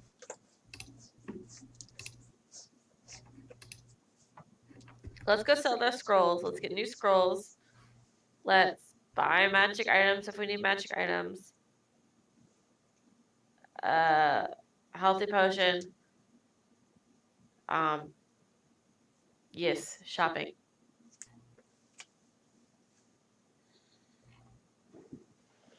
Nine X. Do you need to go shopping for shiny things? Okay, let's go. Like, Evelyn will apply 9 lives with shiny things. Alright, you guys head towards either the market or the trade sword, whatever you think would be best. Okay, what do we need, y'all? We need some healing potions. Okay. We will probably also need. Actually, I'm not quite sure. Do you want to sell the scrolls? Yes.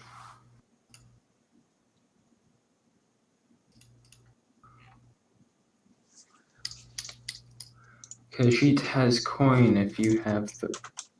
Wait, no, I fucked up that quote already. Khajiit has the wares if you have the coin.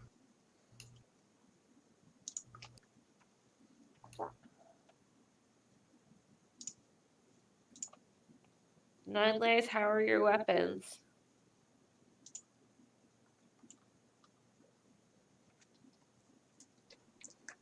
Alright. I mean, they're all right. What?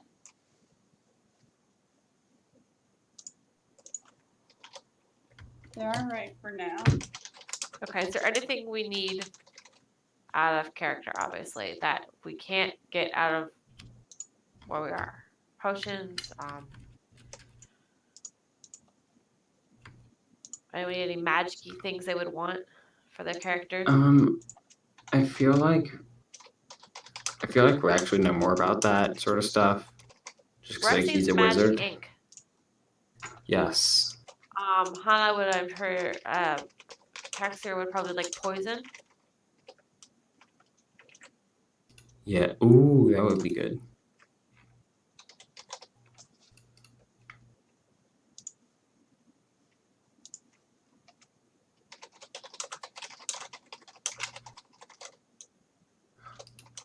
Ooh, 101 to 500 GP.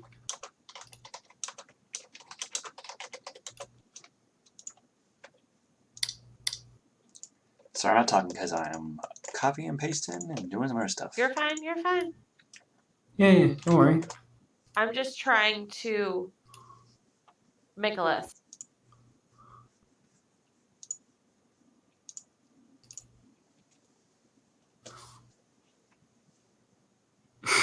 Oh, you have Cax, there's no context for poison for Cax? Question mark.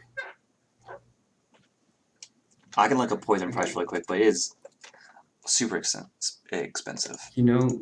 Gosh, what I completely forgot? To add the scrolls into my inventory.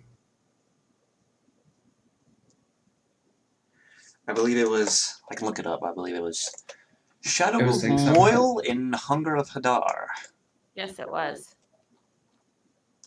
Okay, let me just. Yep. Shadow of Moil. That's a 3rd level and a 4th level spell. And I'll get poison prices really quick for you guys to let you know what day is. Okay. Wait, not. Rex needs magic ink. Evelyn has her night vision goggles, and the ring is still scrolling right now magically.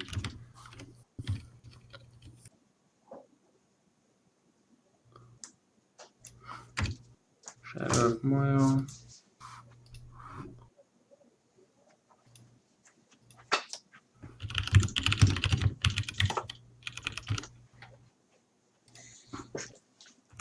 Alright. So poison can range per dose from 150 gold to 2,000 gold. Holy crap, poison is expensive. Yeah. I super lowballed it the first time Cax bought it at Tribor. Because I never had someone do poison or look for poison before. That's wildly expensive. Holy crap. Well, I mean, if you think about it, it's kind of like, similar in pricing to scrolls. The best, it actually is even less. The best poison they have listed is purple worm poison. Yeah. It does on a DC 19 con saving throw. You take 12d6 poison damage on a failed save. The very best spell 12d6? scrolls are like 8th and 9th level are Evelyn would love to find something that would make her less Soft. like less clunky, like more swift. She'd like to be more swift. but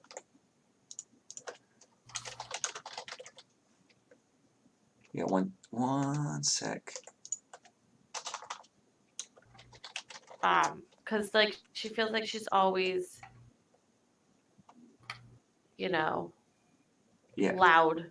So very rare 7th and 8th level spells are 5,000 to 50,000 gold. As far as armor is concerned, Aveline, you can wear anything. So what would you like to wear? She'd love not to have disadvantage on stealth checks. You're gonna have to get you're gonna probably have to get medium armor, or try to invest in some mithril.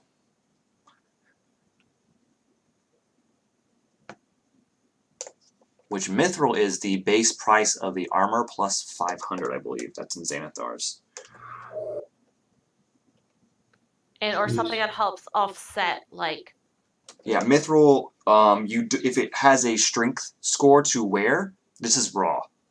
Has a strength score to wear, it ignores that, and you don't have disadvantage on stealth. On stealth ability checks. Having mithril, any heavy armor or medium armor. Okay. But it's still a lot of money, so it's up to you. As far as things that don't convert to disadvantage, breastplate, 14 plus up to 2 for your dex modifier. So for a possible total of 16, depending on your dex modifier, for wearing a breastplate.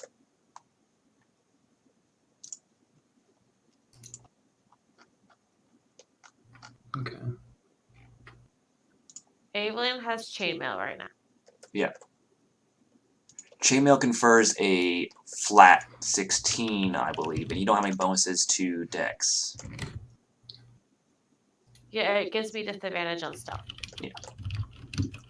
That would, like, maybe shoes or, like, something she could put on. It's not, make her a little bit more fleet of foot, but never. I mean, there are like sneaky McSneaker boots you can get, but those are magic items, and they basically give you advantage on stealth saving throws. So those would offset the disadvantage. It used to be a straight roll.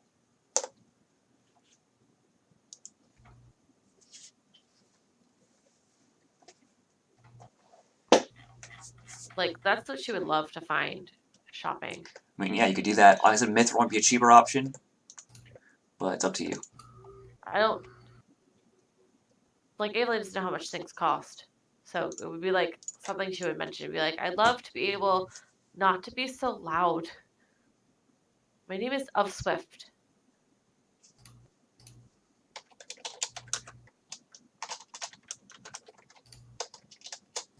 See, it's never been easier to search magic items and using D&D Beyond.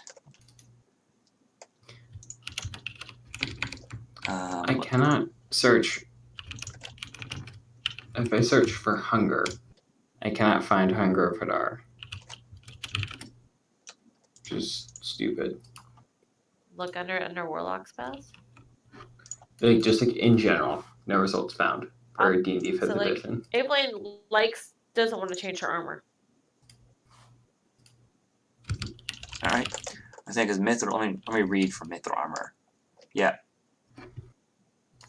If the armor normally imposes disadvantage on dexterity stealth checks, or has a strength requirement, the mithril version of the armor doesn't.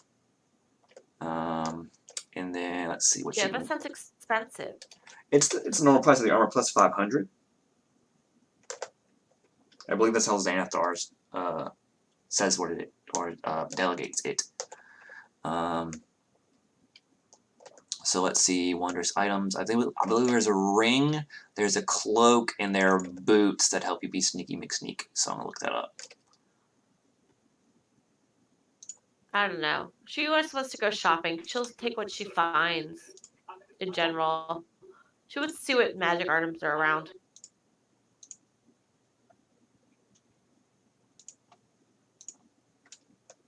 Yep. Okay, here we go. There is a Chainmail is only 75 GP. yeah. Chainmail is cheap. Like yeah. All right. So you can get boots or a cloak of elven kind. I'm just gonna browse the shops and let everyone shop first. Okay. Cool.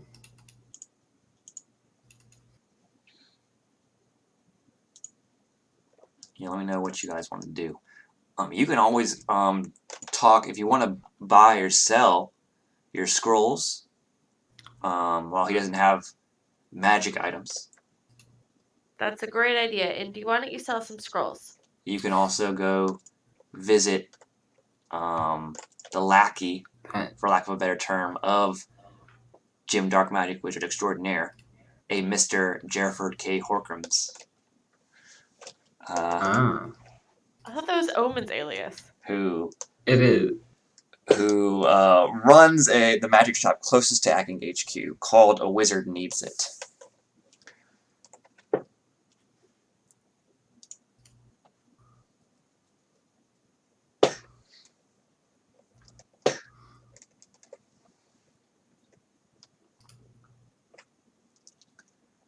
Okay.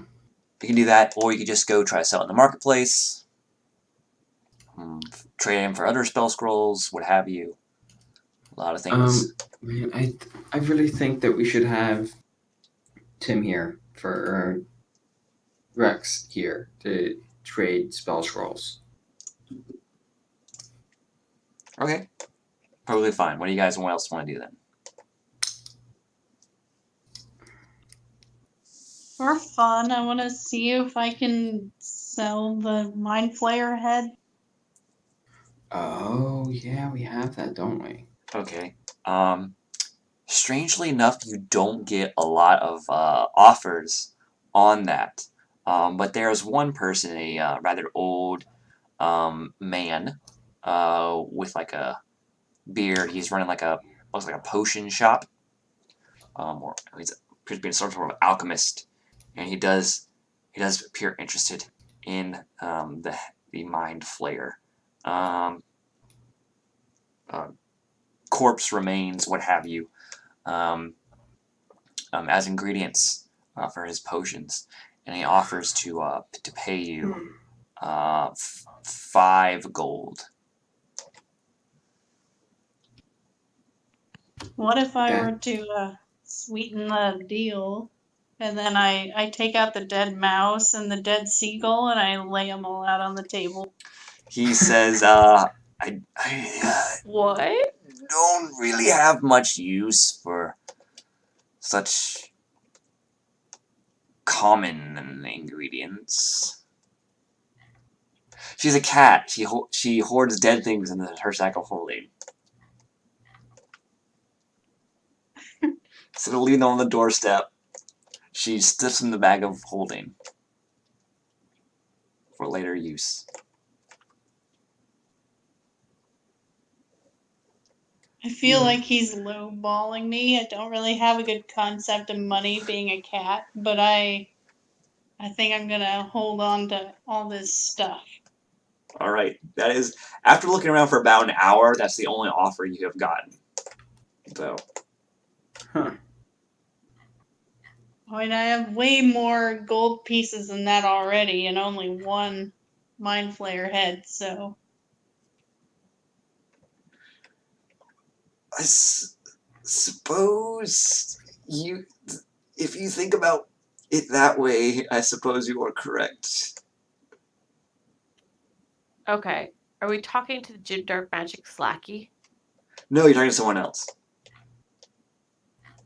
Okay. You didn't say you were going to visit him. No, I didn't know where we were. I ran to the bathroom. Number Lives has offered to sell her dead stuff or their dead stuff. Yes. And what were you offered? 5 gold. I feel like Number Lives could totally do better. Yeah, 5 gold for a Mind Flayer head.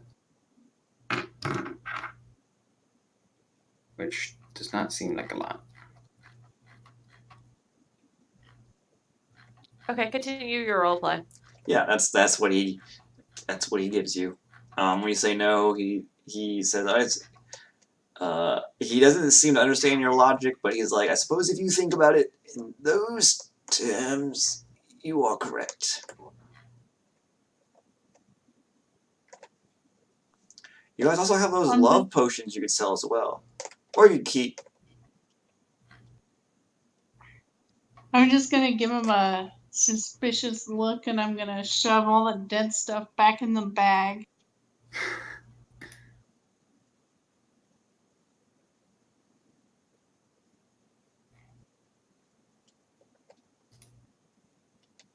Alright.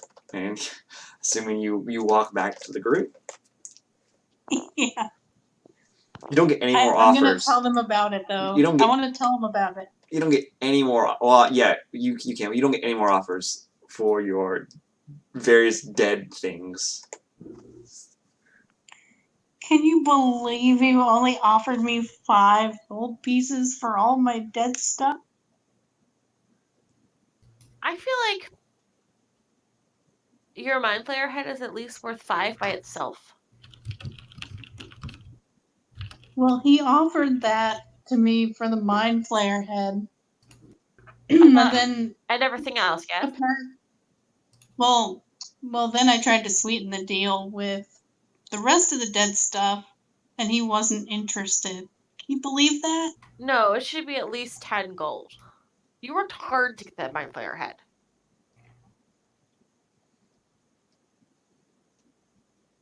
Did you get his name, at least? No. You should have. That way you know how to get to him later. She says, all silly and smiling.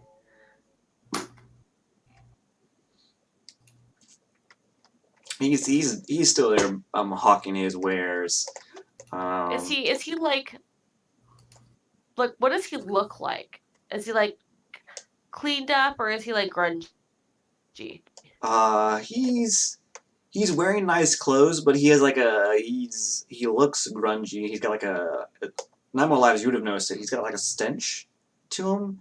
It's from working with it's hard to place. It's not anything in particular you can smell, but it's like just a number of things you can smell on him that sort of like mixing together. But it's from working with like herbs and stuff like that, and potion ingredients. It's a lot of like mortal and pestle mashing stuff, using your hands a lot, so you get plant smells and juices and stains on your clothing, and your hands and stuff. There's that. But he does appear to be wearing nice clothes, unstained clothes. But they're commoner clothes. There's nothing fancy about them. Maybe you need someone a little bit more low life for your Mind Flayer head. Maybe they'll give you more.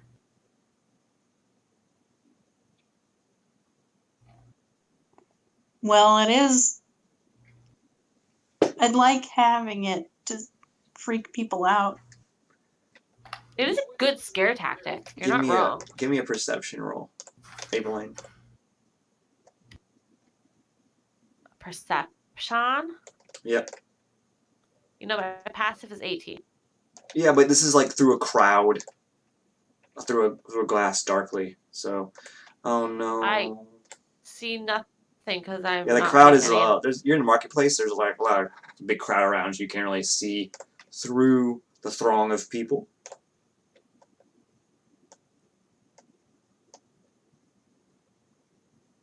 I mean, I have all my stuff, so it's fine. Yeah, you weren't robbed or accosted Oh, or anything. It's just it was a check to see something, obviously, but. I All mean, right, her mind is definitely elsewhere. what else are you guys trying to look for / buy? Indy, did you sell scrolls?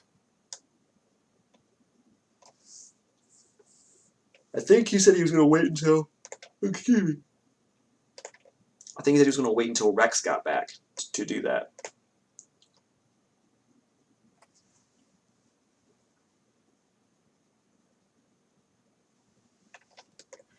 Okay.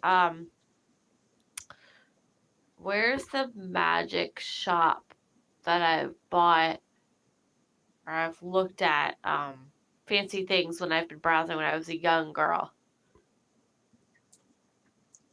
Well, there are a lot of magic shops around Waterdeep. You can just pick one. If you're looking for magic items in particular, due to the Watchful Order, there are certain, licensed buyers and sellers of magic items that you would visit in order to trade with. And they have their storefronts are. They usually don't have stalls in the marketplace. They usually have like a brick and mortar store, and they have like a symbol etched into the glass in their store face to let you know that you can, buy it. They're certified, they're registered, their paperwork's up to date, all that with the Watchful Order, and they are authorized resellers / buyers of magic items. And that's what you're looking for. If you're looking for like just general magic-y stuff like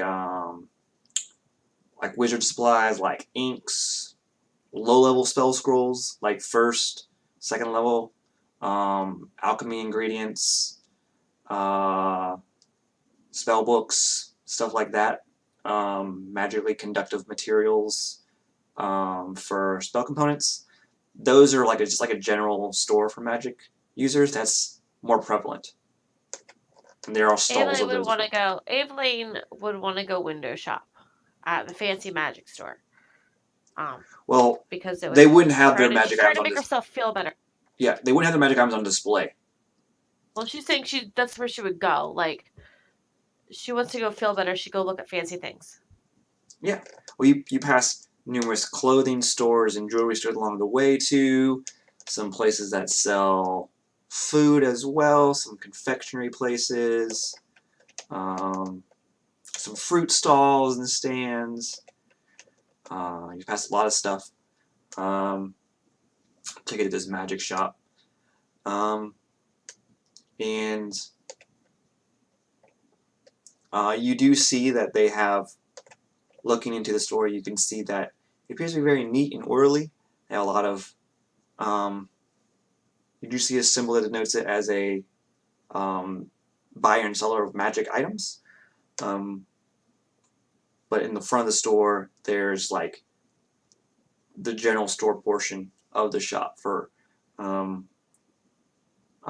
sort of more commonplace, low-level magic users.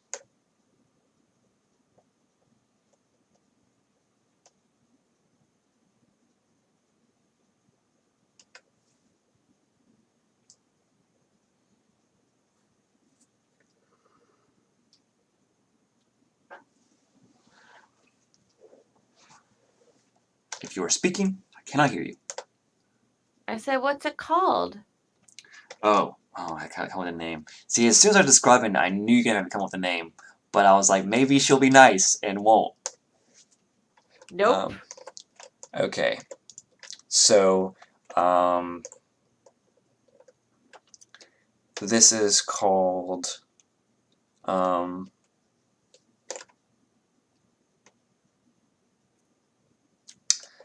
oh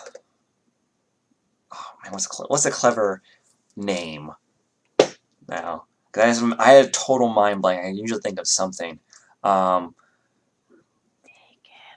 This store is called... No, Ye Olde Magic Shop is horrible. Just do it off the Yeah, top of such your a head. great Come on, you can name. do it. Great You can do name. it. Ye Olde Magic Shop is horrible. That's garbage. No, I love it. Get It's out of so here. great. It's I'm called calling a suspicious it's vote. called Magic. A Touch of Magic.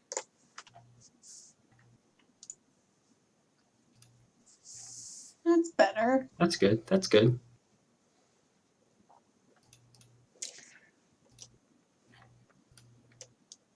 It's not the worst.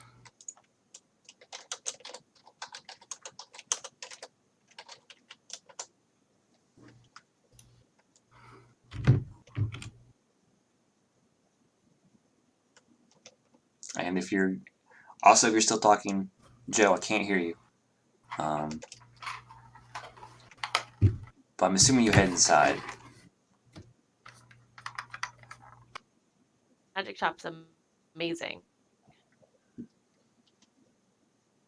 But you're heading inside, you can see Okay. that there's a person behind the counter, and it's a woman. Appears to be a sort of maybe slightly older than you, or around your age. Human woman. She's wearing like your stereotypical wizard garb, and she's sort of flipping through a book. But she sort of perks up when she hears the bell on the door ring as you guys enter.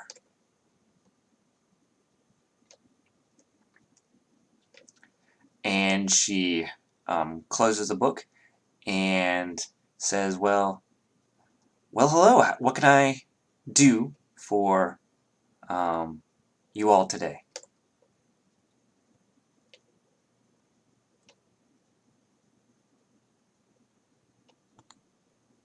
Have I already asked her about buying the Mind Flayer head? You have not.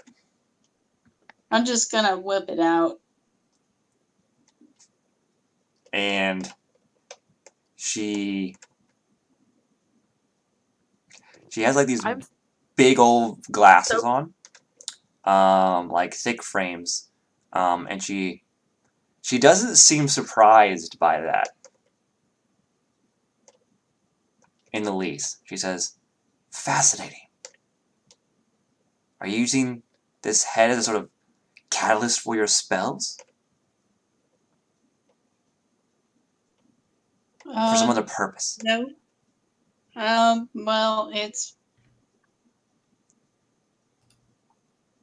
I mostly use it for intimidation tactics, but I'm thinking of offloading it if the price is right. Well, it's been a while since our shop has seen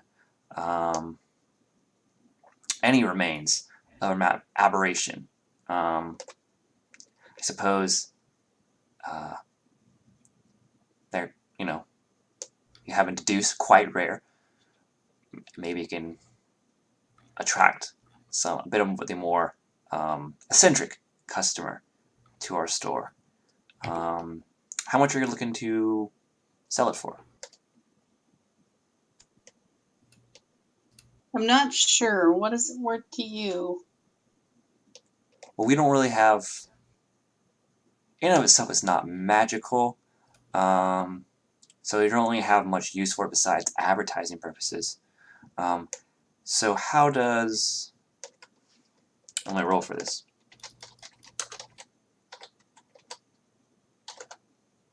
How does 13 gold sound? I'm going to cast a glance back at the rest of my party and see what they think, since I don't have that concept of... Yeah, can I make an insight check to see Joe, or like a history check to see if it's a good deal or not? I was gonna say, yeah. This would be more of an insight check to see if she's on the up and up. Because this is the Yeah, first I'll time get you an sold insight. This is the first time you've sold aberration remains as well. Only a 10. Oh man, you guys think she's? Yay! 10 club. You think everything's The new 4. kosher? I guess I can roll insight too. Yeah. Yeah. I mean, you think that's a fair deal? It's the best. It's the best offer you've gotten so far of the two. Ooh, bad roll. I would point out oh that man, it Amber, is. you rolled a 2. It I is did. more. It is more fingers than you have on your paws. You have to start on your hands. You have to use your your feet paws as well to count that high. I would tell her that it's 8 more gold than you were offered before. I mean, it is pretty great, isn't it? So I was thinking of placing it in some sort of embalming fluid in a glass jar and putting it on display. You think it'll scare people? I mean, it might, but then again, if a person can't stomach that, it's not the kind of clientele we want at our shop now, is it? We want people who are looking for the mysterious, the arcane, the occult, if you will. 9, do you have more interesting things in your bag? Oh yes, please show me. I pull out the tuning fork that I still have that That's not what I'm talking about. Jar of eyeballs, perhaps? I pull out the necklace of teeth. I think I still have that. So Necklace of teeth. When did we get that? it's all way back from fighting orcs and around Tribor, but she doesn't seem interested. She's like, oh, that's specifically because the tribe, while the head was sort of placed in the vacuum-like environment or low air environment of the bag, it's pretty well preserved. The teeth were already moldy and nasty to begin with. And they're also from like mundane creatures, like creatures of this plane. Like not even exotic ones. They're like human, orc, that sort of thing. So she's inspecting the teeth, but once she determines their nature, she doesn't seem that interested in it. And I have a dead gull and a dead mouse, which I think are interesting, but apparently no one else does. Well, I mean, beauty is in the eye of the beholder, or interest is in the eye of the beholder. Different people like different things, but I'm not certain that the remains of those creatures will attract other individuals or be used as catalysts and spells. So unfortunately, I can't really offer anything for them.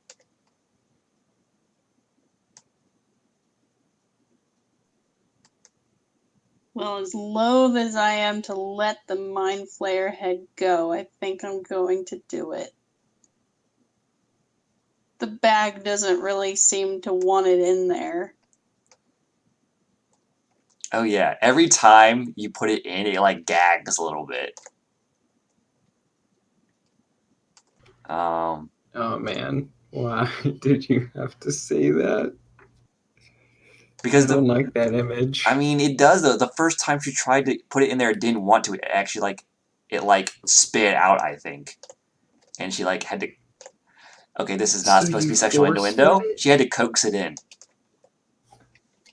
Jesus, we're monsters. And yeah. But that goes for all the dead stuff, not just the Mind Flayer. I mean, the bird in the was fine as far as just right in there. The only things that it didn't enjoy eating or spat up immediately were the Mind Flayer, and then it tried to eat the chest, but it spit it out immediately. The that's right. mysterious chest. Those are the only two had some hesitation or inability to, once again, not supposed to be sexual, inability to swallow. And it was fine with the were-tiger. Yeah. So it doesn't I'm like so lost. aberrations. I'm hearing like every third word. It's fascinating. Let's just say that Yeah, this your internet must really suck. rather Huh. than carry around corpses of things they've killed or need for later, they decide to just throw it in the bag of holding, and let it deal with that. So it has become accustomed to eating the pallid flesh of the recently deceased. It's I why we kinda call love it that. it's why we call it the Vord person bag. Yeah.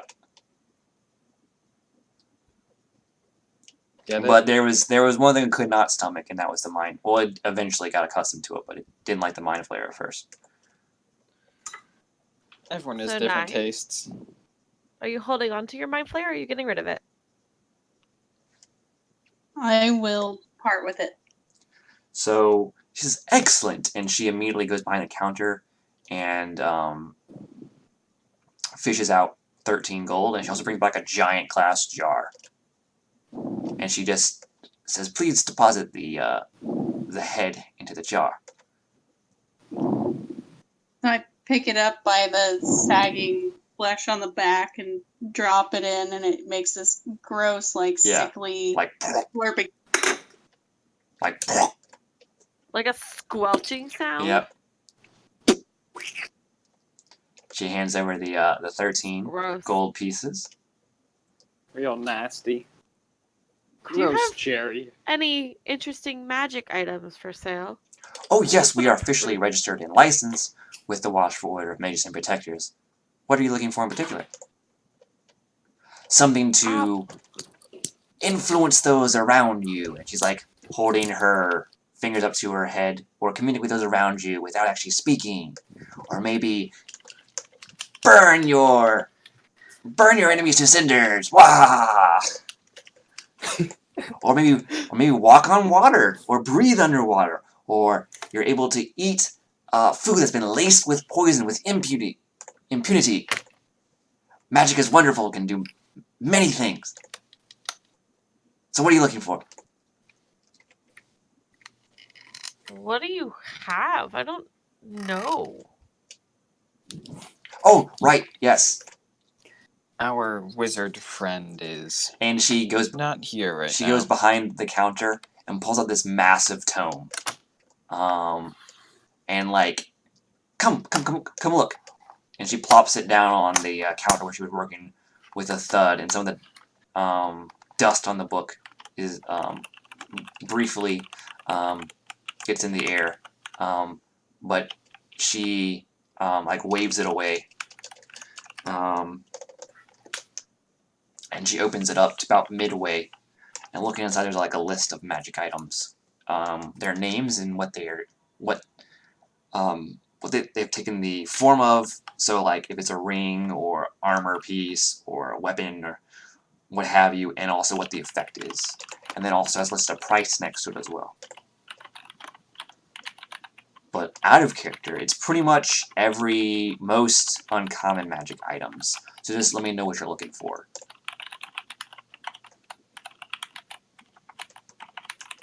I'd love something to help heal. I would love something to be a little less Clacky, clacky, clack. clash. And I'm sure 9 More Lives could use something a little better stabby. Well, we don't ourselves offer the services to make a weapon magical, but we do have an affiliate that is able to improve your weapons or armor or shield.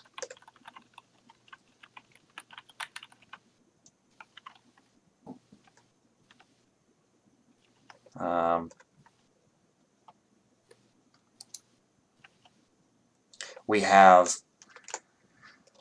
bracers that help you aim or make you better at aiming with a bow and arrow. We have boots that will make you unencumbered by heavy snowfall. We have a circlet that will help you incinerate your foes. We have, well, you already have one, but we have bags that can hold more than their outward appearance would dictate.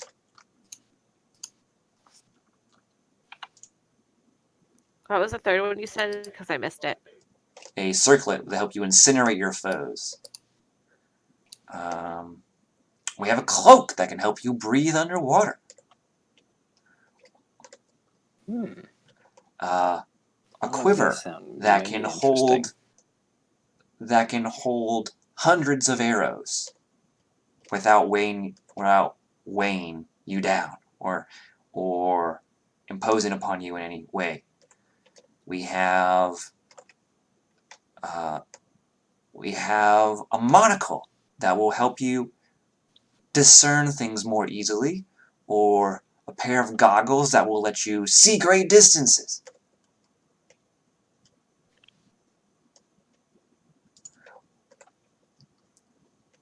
We have gauntlets that will make you stronger, able to overcome, able to best anyone in a contest of strength.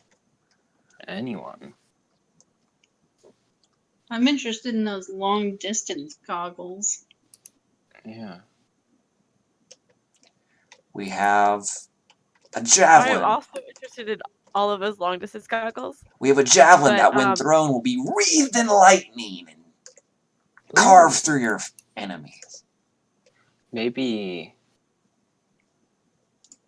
Freya would be interested in that. Rex might like the monocle. Yeah. That is also I'm true. kind of liking the gauntlets, actually. Actually,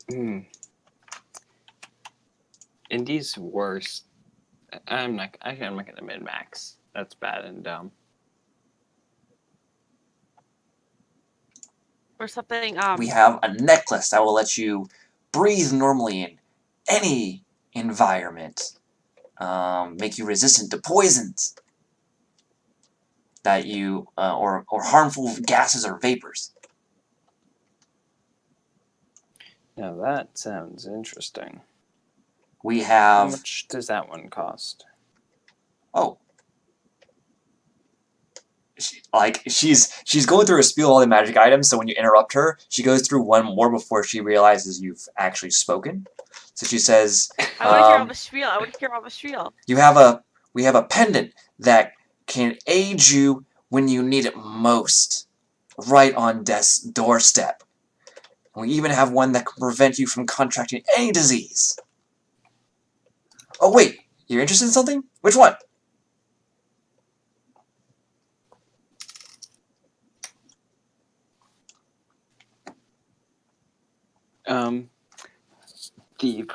The necklace that lets you breathe in any environment.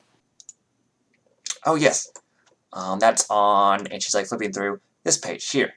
Necklace of Adaptation.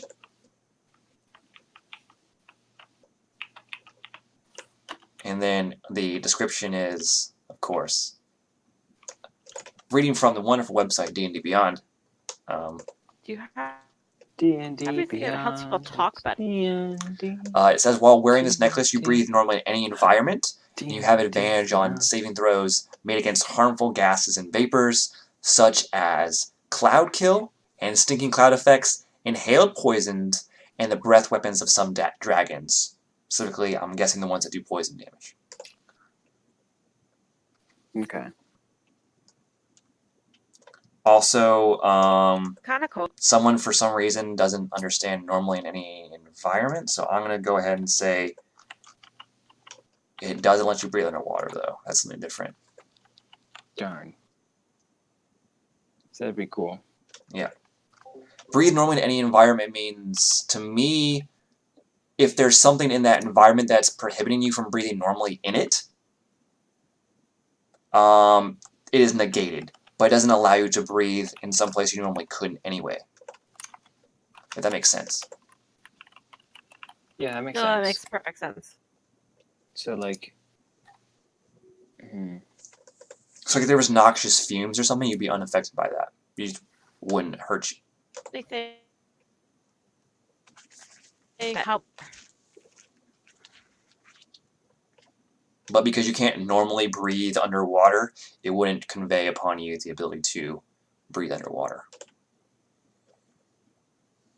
That makes sense. All right, but she says that is. No, I had the prices up and I dropped it.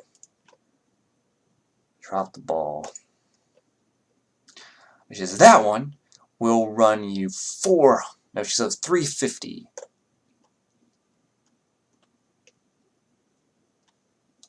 $350. Oh wait, would you be open to trades? Oh, what do you want to trade? Are magic items you got? Ones I never heard of or seen before? Show me! Yes! So, I have one. We have some scrolls of some spells that might be a little bit harder to find. We have some Shadow of Moil, and one scroll of Hunger of Hadar. So, do any of those She sound crinkles her appetizing to noise you? when you mention those spells and says, ugh. Warlock spells. She says, we do have a market for those, but I am not particularly keen on warlocks, or sorcerers for that matter. They cheat!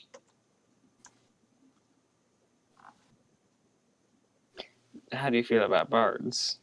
I would be like, our wizard friend would agree with you.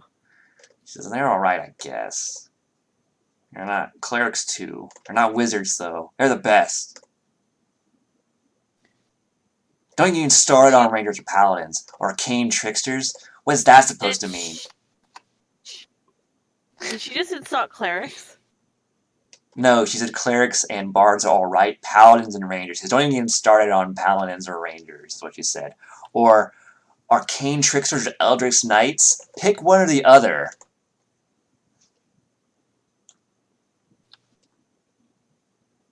You just end up Cut not the being cats good at there. either.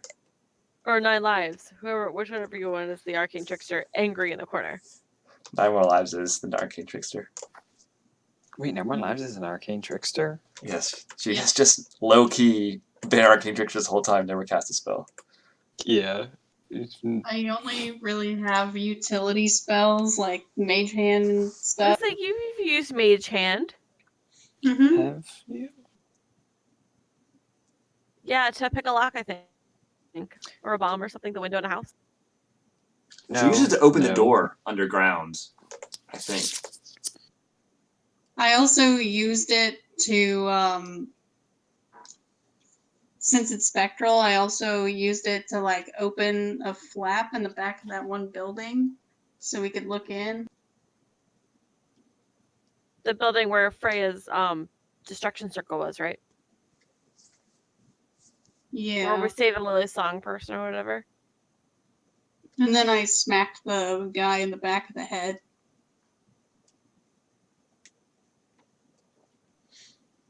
And I've you also can used comprehend languages. Nice. Indy, you could also sell your fire thing if you wanted to. I'm not letting that thing go. Did someone say comprehend languages? We have something that allows you to do that.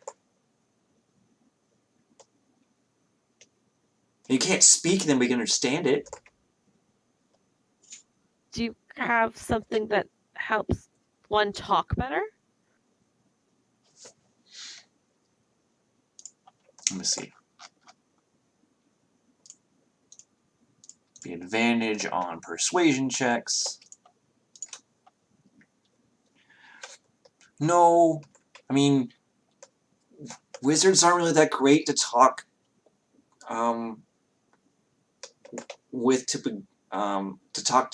talk to other people to begin with. So I mean, we really don't. A lot of people just don't understand us, so it doesn't really help if we try to talk to them.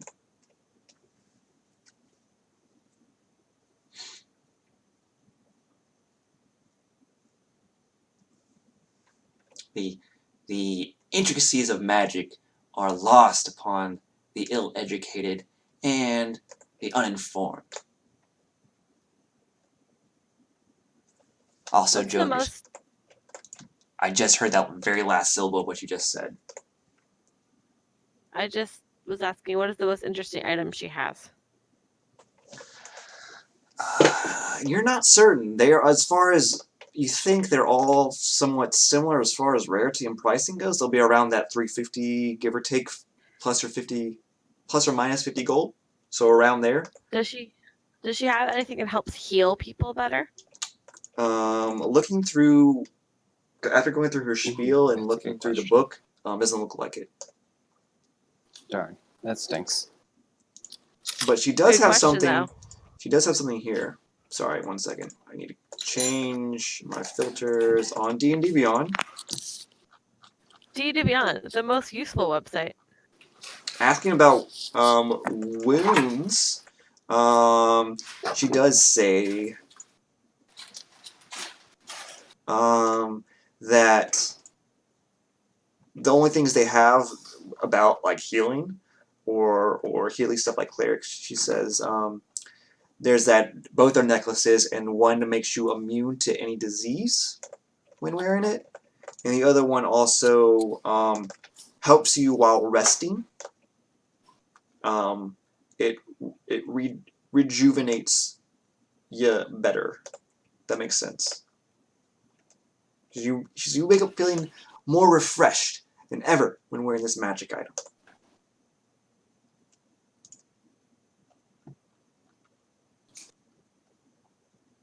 We have rings that can help you jump great distances.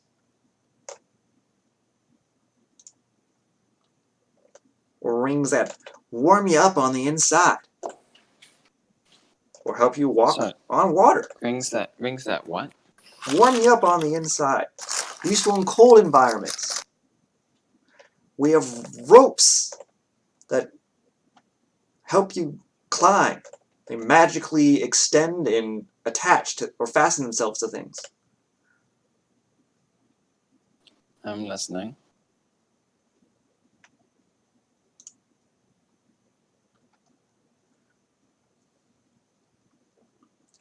And we, of course, the ever popular staves that can turn into snakes.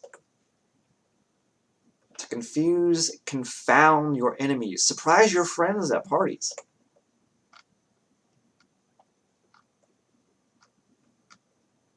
I mean, if you ever were invited to one.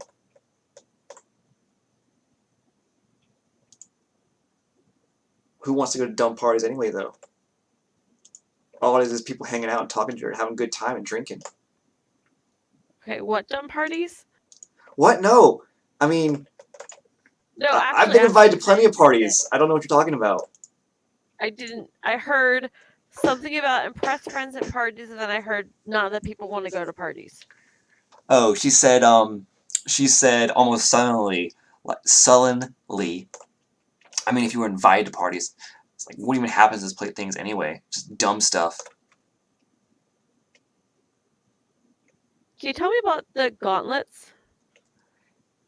Yes, these are called gauntlets of ogre power. They make you strong as an ogre.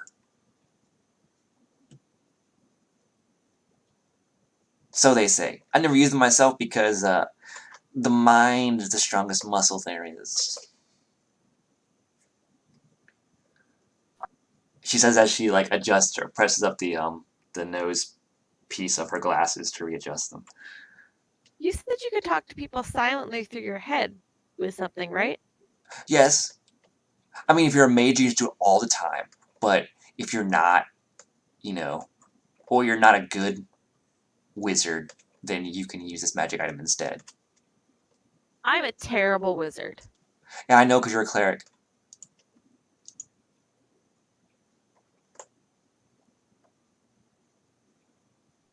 It's like you weren't good enough to learn magic on your own, so you had to ask, like, a deity to help you out. I'm not holding this against you, but that's just, I never asked for the magic, but it's a nice touch. Yeah, out of character. These gauntlets, your strength score is 19 when you wear these gauntlets.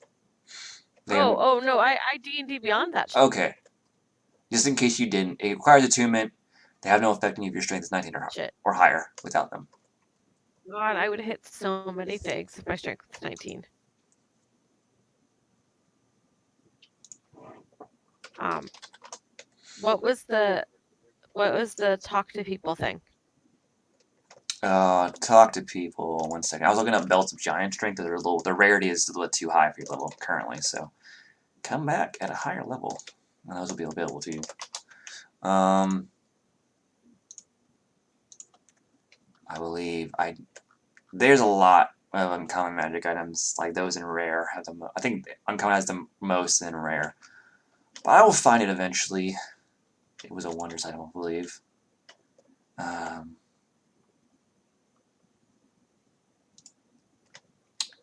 This is real D&D, folks. I'm not flipping, I'm scrolling, though. Hey, party! What do you guys think of these magic items we were presented? Well, our DM is scrolling.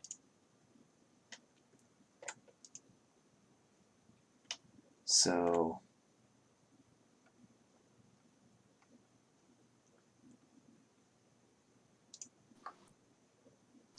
I can't find filters, communication!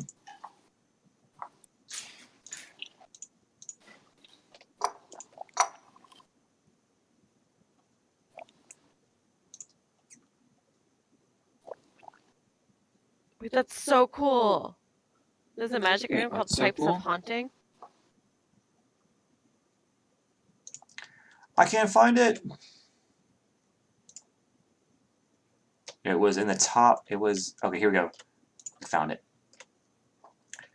So you're trying to communicate with people, right? She says it's called the Medallion of Thoughts.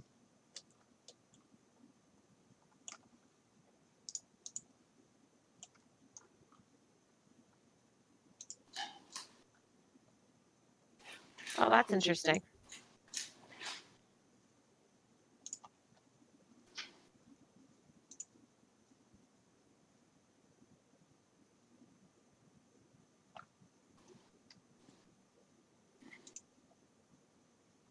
Have something that can make me look like not myself. Oh. So, and she also says, oh, right, I forgot. We have something. We don't really normally has this stuff as doc because it's like clericy, non-wizard, and so therefore obviously inferior. But we have this ointment that's supposed to be like super good or something.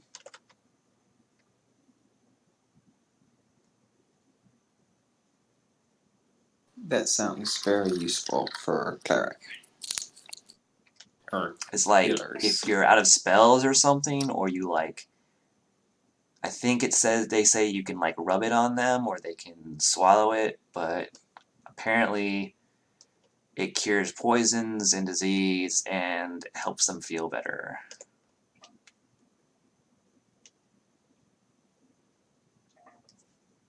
That's, I can't pronounce this word, but what she's describing to you out of character is, oh dear lord, Keoghtham's ointment? Keoghtom ointment. What was the I thing you don't were... know what that is, but it sounds super cool. What were you looking for, Evelyn? The other thing before I was... I just want You want interesting stuff.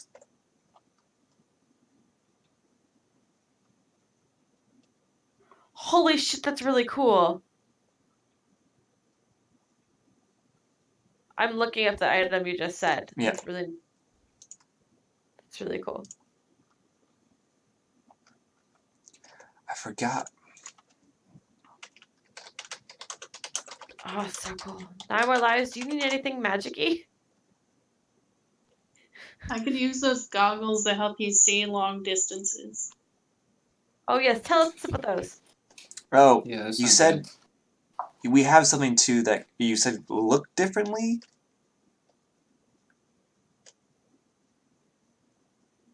We have it's a circlet. I mean, yeah, it's called like Circlet of Human Perfection, and it makes you, unfortunately, transforms what you look like. It is, of course, an illusion, but it makes you look like an attractive human. of average, or your choice of height or weight, and you can choose the physical characteristics such as age, gender, skin color, hair color, or voice.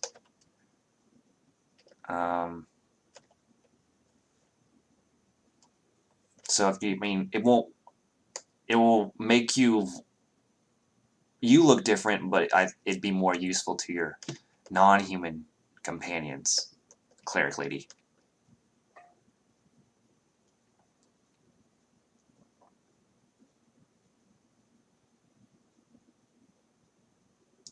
I have a character that is the circlet of human perfection, but slightly modified.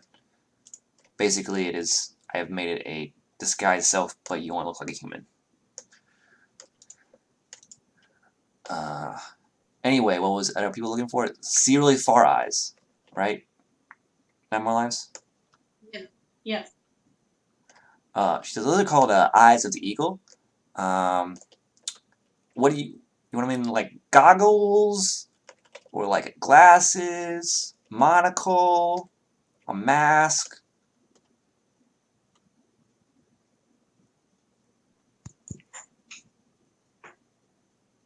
A monocle would be cool. Okay.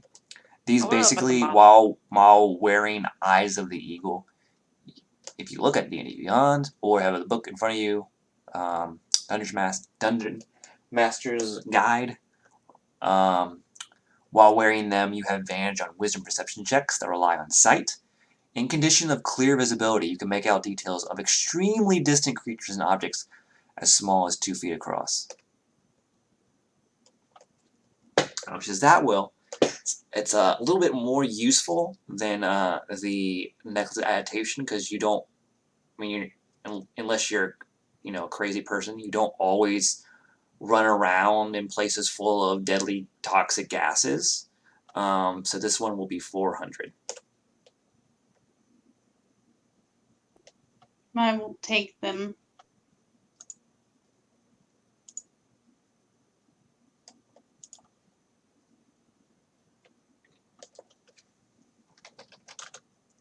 So, Andy, did you in fact buy the necklace of adaptation, or were you just interested in learning more about it? I just wanted to learn more about it. So, the only thing you guys have bought is Eye of the Eagle. Okay. 9 more lives bought that. How much was it? And just put it in Roll20. It's 400 gold. Oof. I guess we're reaching The level that high level ointment, magic items the are more the attainable. price on it will change based on how many doses there is. The ointment is really cool. Yeah. So basically, it will be probably around, not exactly 100, but pretty close to 100 per dose, or a little less, probably like 75 per dose. Well, the ointment actually, it says it contains a 1d4 plus 1 doses of the ointment. It can receive 2d8 plus 2 hit points. Stops being poisonous, cured of disease. That's just neat as an item. But I don't want to like jip you. Like, I pay 400 gold for this, and you got two charges. So I'm basing the price on how many charges there are. You can have a maximum of 5, of course.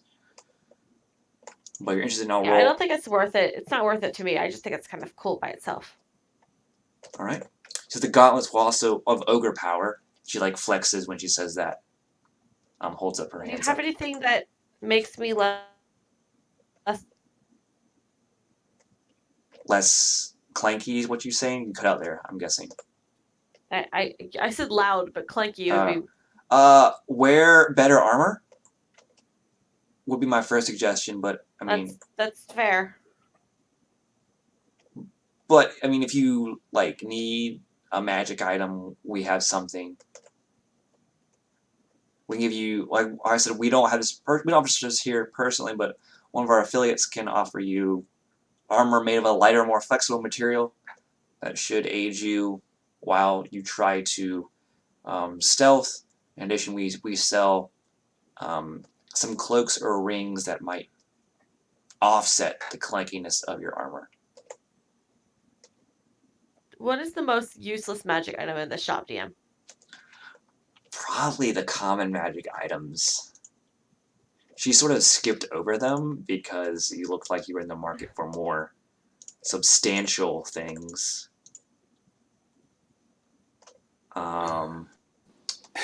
But she says, well, we have something called, our affiliate has something called an Armor of Gleaming. It just never gets dirty.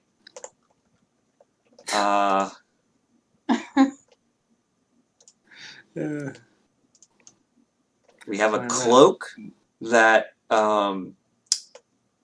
you can whenever you want, you just make it billow dramatically. Jim Dark Magic. Would love the hell out of that. We also have a cloak that you can change the style, color, and apparent quality of the garment. Oh, but it still remains a cloak. Cax would definitely like that. We have a spell book that can't be damaged by weathering due to age or fire or water. Does Rex have that? I don't think so. We have elegant. That piques my interest. We have an elegant set of traveler's clothes that magically mend itself to counteract daily wear and tear.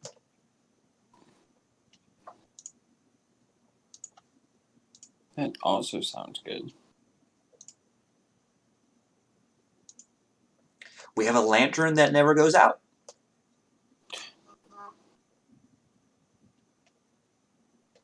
Even if you want it to? Tell me about this lantern. You just cover it up. It's a covered lantern, so you just up the shutter.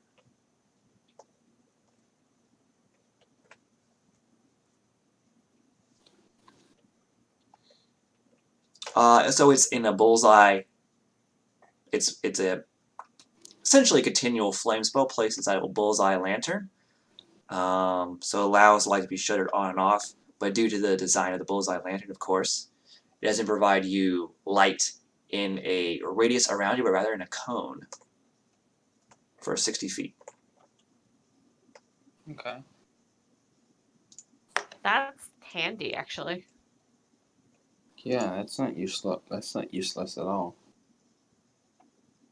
That sounds unuseless. We have a hat of vermin that allows you to summon basically trash mammals or creatures. What? But you can't control them anyway, so they're just there. So that's cool, I guess. It's so amazing, y'all. It's called a hat of vermin, by the way. How much is that? Yeah, how much is Oh, that's like $100. Oh, sorry, 100 gold. All common magic items are 100 gold. I'm buying it. Are you sure? Keep in mind, you don't control these creatures. They just appear. Yeah, Are you kidding me? That's perfect. It says that you can use an action to extend one of its charges to speak a command word that summons your choice of a bat, a frog, or a rat. Yeah. Oh, yes. It appears next to you and tries to get away from you as quick as possible. What about a raccoon? No, I'm sorry. The hat of vermin is specifically those creatures. Darn. Evelyn would want to get the spell book for Rex. That's 100 gold.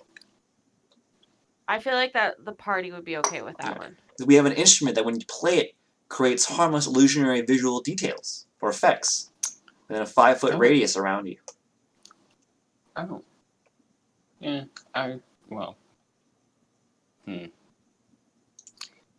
The hat of vermin is enough for me. We have a sword that's touched by the moonlight itself that in darkness creates can illuminate your surroundings.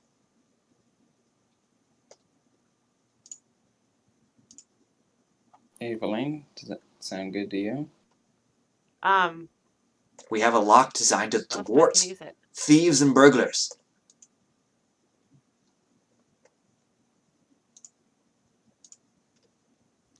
I think. Okay, are we? Hey, DM. Yep. Could you, since it is almost midnight and we are just going Yeah, to sit here and we're close make you to time. describe magic items, could you put a list in the Discord so we can talk it over? Yeah. So Okay. if you guys have, you should have access to D&D Beyond through content sharing. It's Yeah, pretty I have much it. almost all common and uncommon magic items. The minor ones or the major ones? All common and uncommon magic items. There are some exceptions. Okay. They'll be on a That's case by fine. case basis. You have to run it by me first, but generally I'll allow it. One thing I won't allow is flying. Okay. So That makes sense. there will be a level cap when I will start allowing items that allow flying, and it's generally when if you're a class that grants it starts to get it. So I believe it's around at the lowest level is around 7 or 8. I think that's when you'll start Yeah. seeing Okay. items that No, grant I was flying. because I think I definitely want to talk this over in more depth. So we'll end the session there. I would like to know the shopkeep's name before you stop. Oh Lord, what's this tier 2? If you haven't guessed, she's sort of devolved from a helpful individual to like a bratty teenager. I love her. She's so great. But I don't have a name for her right now, and Fantasy name generator.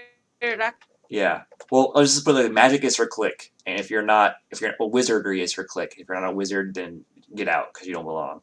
That's how I try to play her. But anyway, I'll come up with a name and get back to you. I'm going to end the session there, but we will stay a bit for table talk, and also I'll need to talk to Evelyn about some stuff as well. Magic items.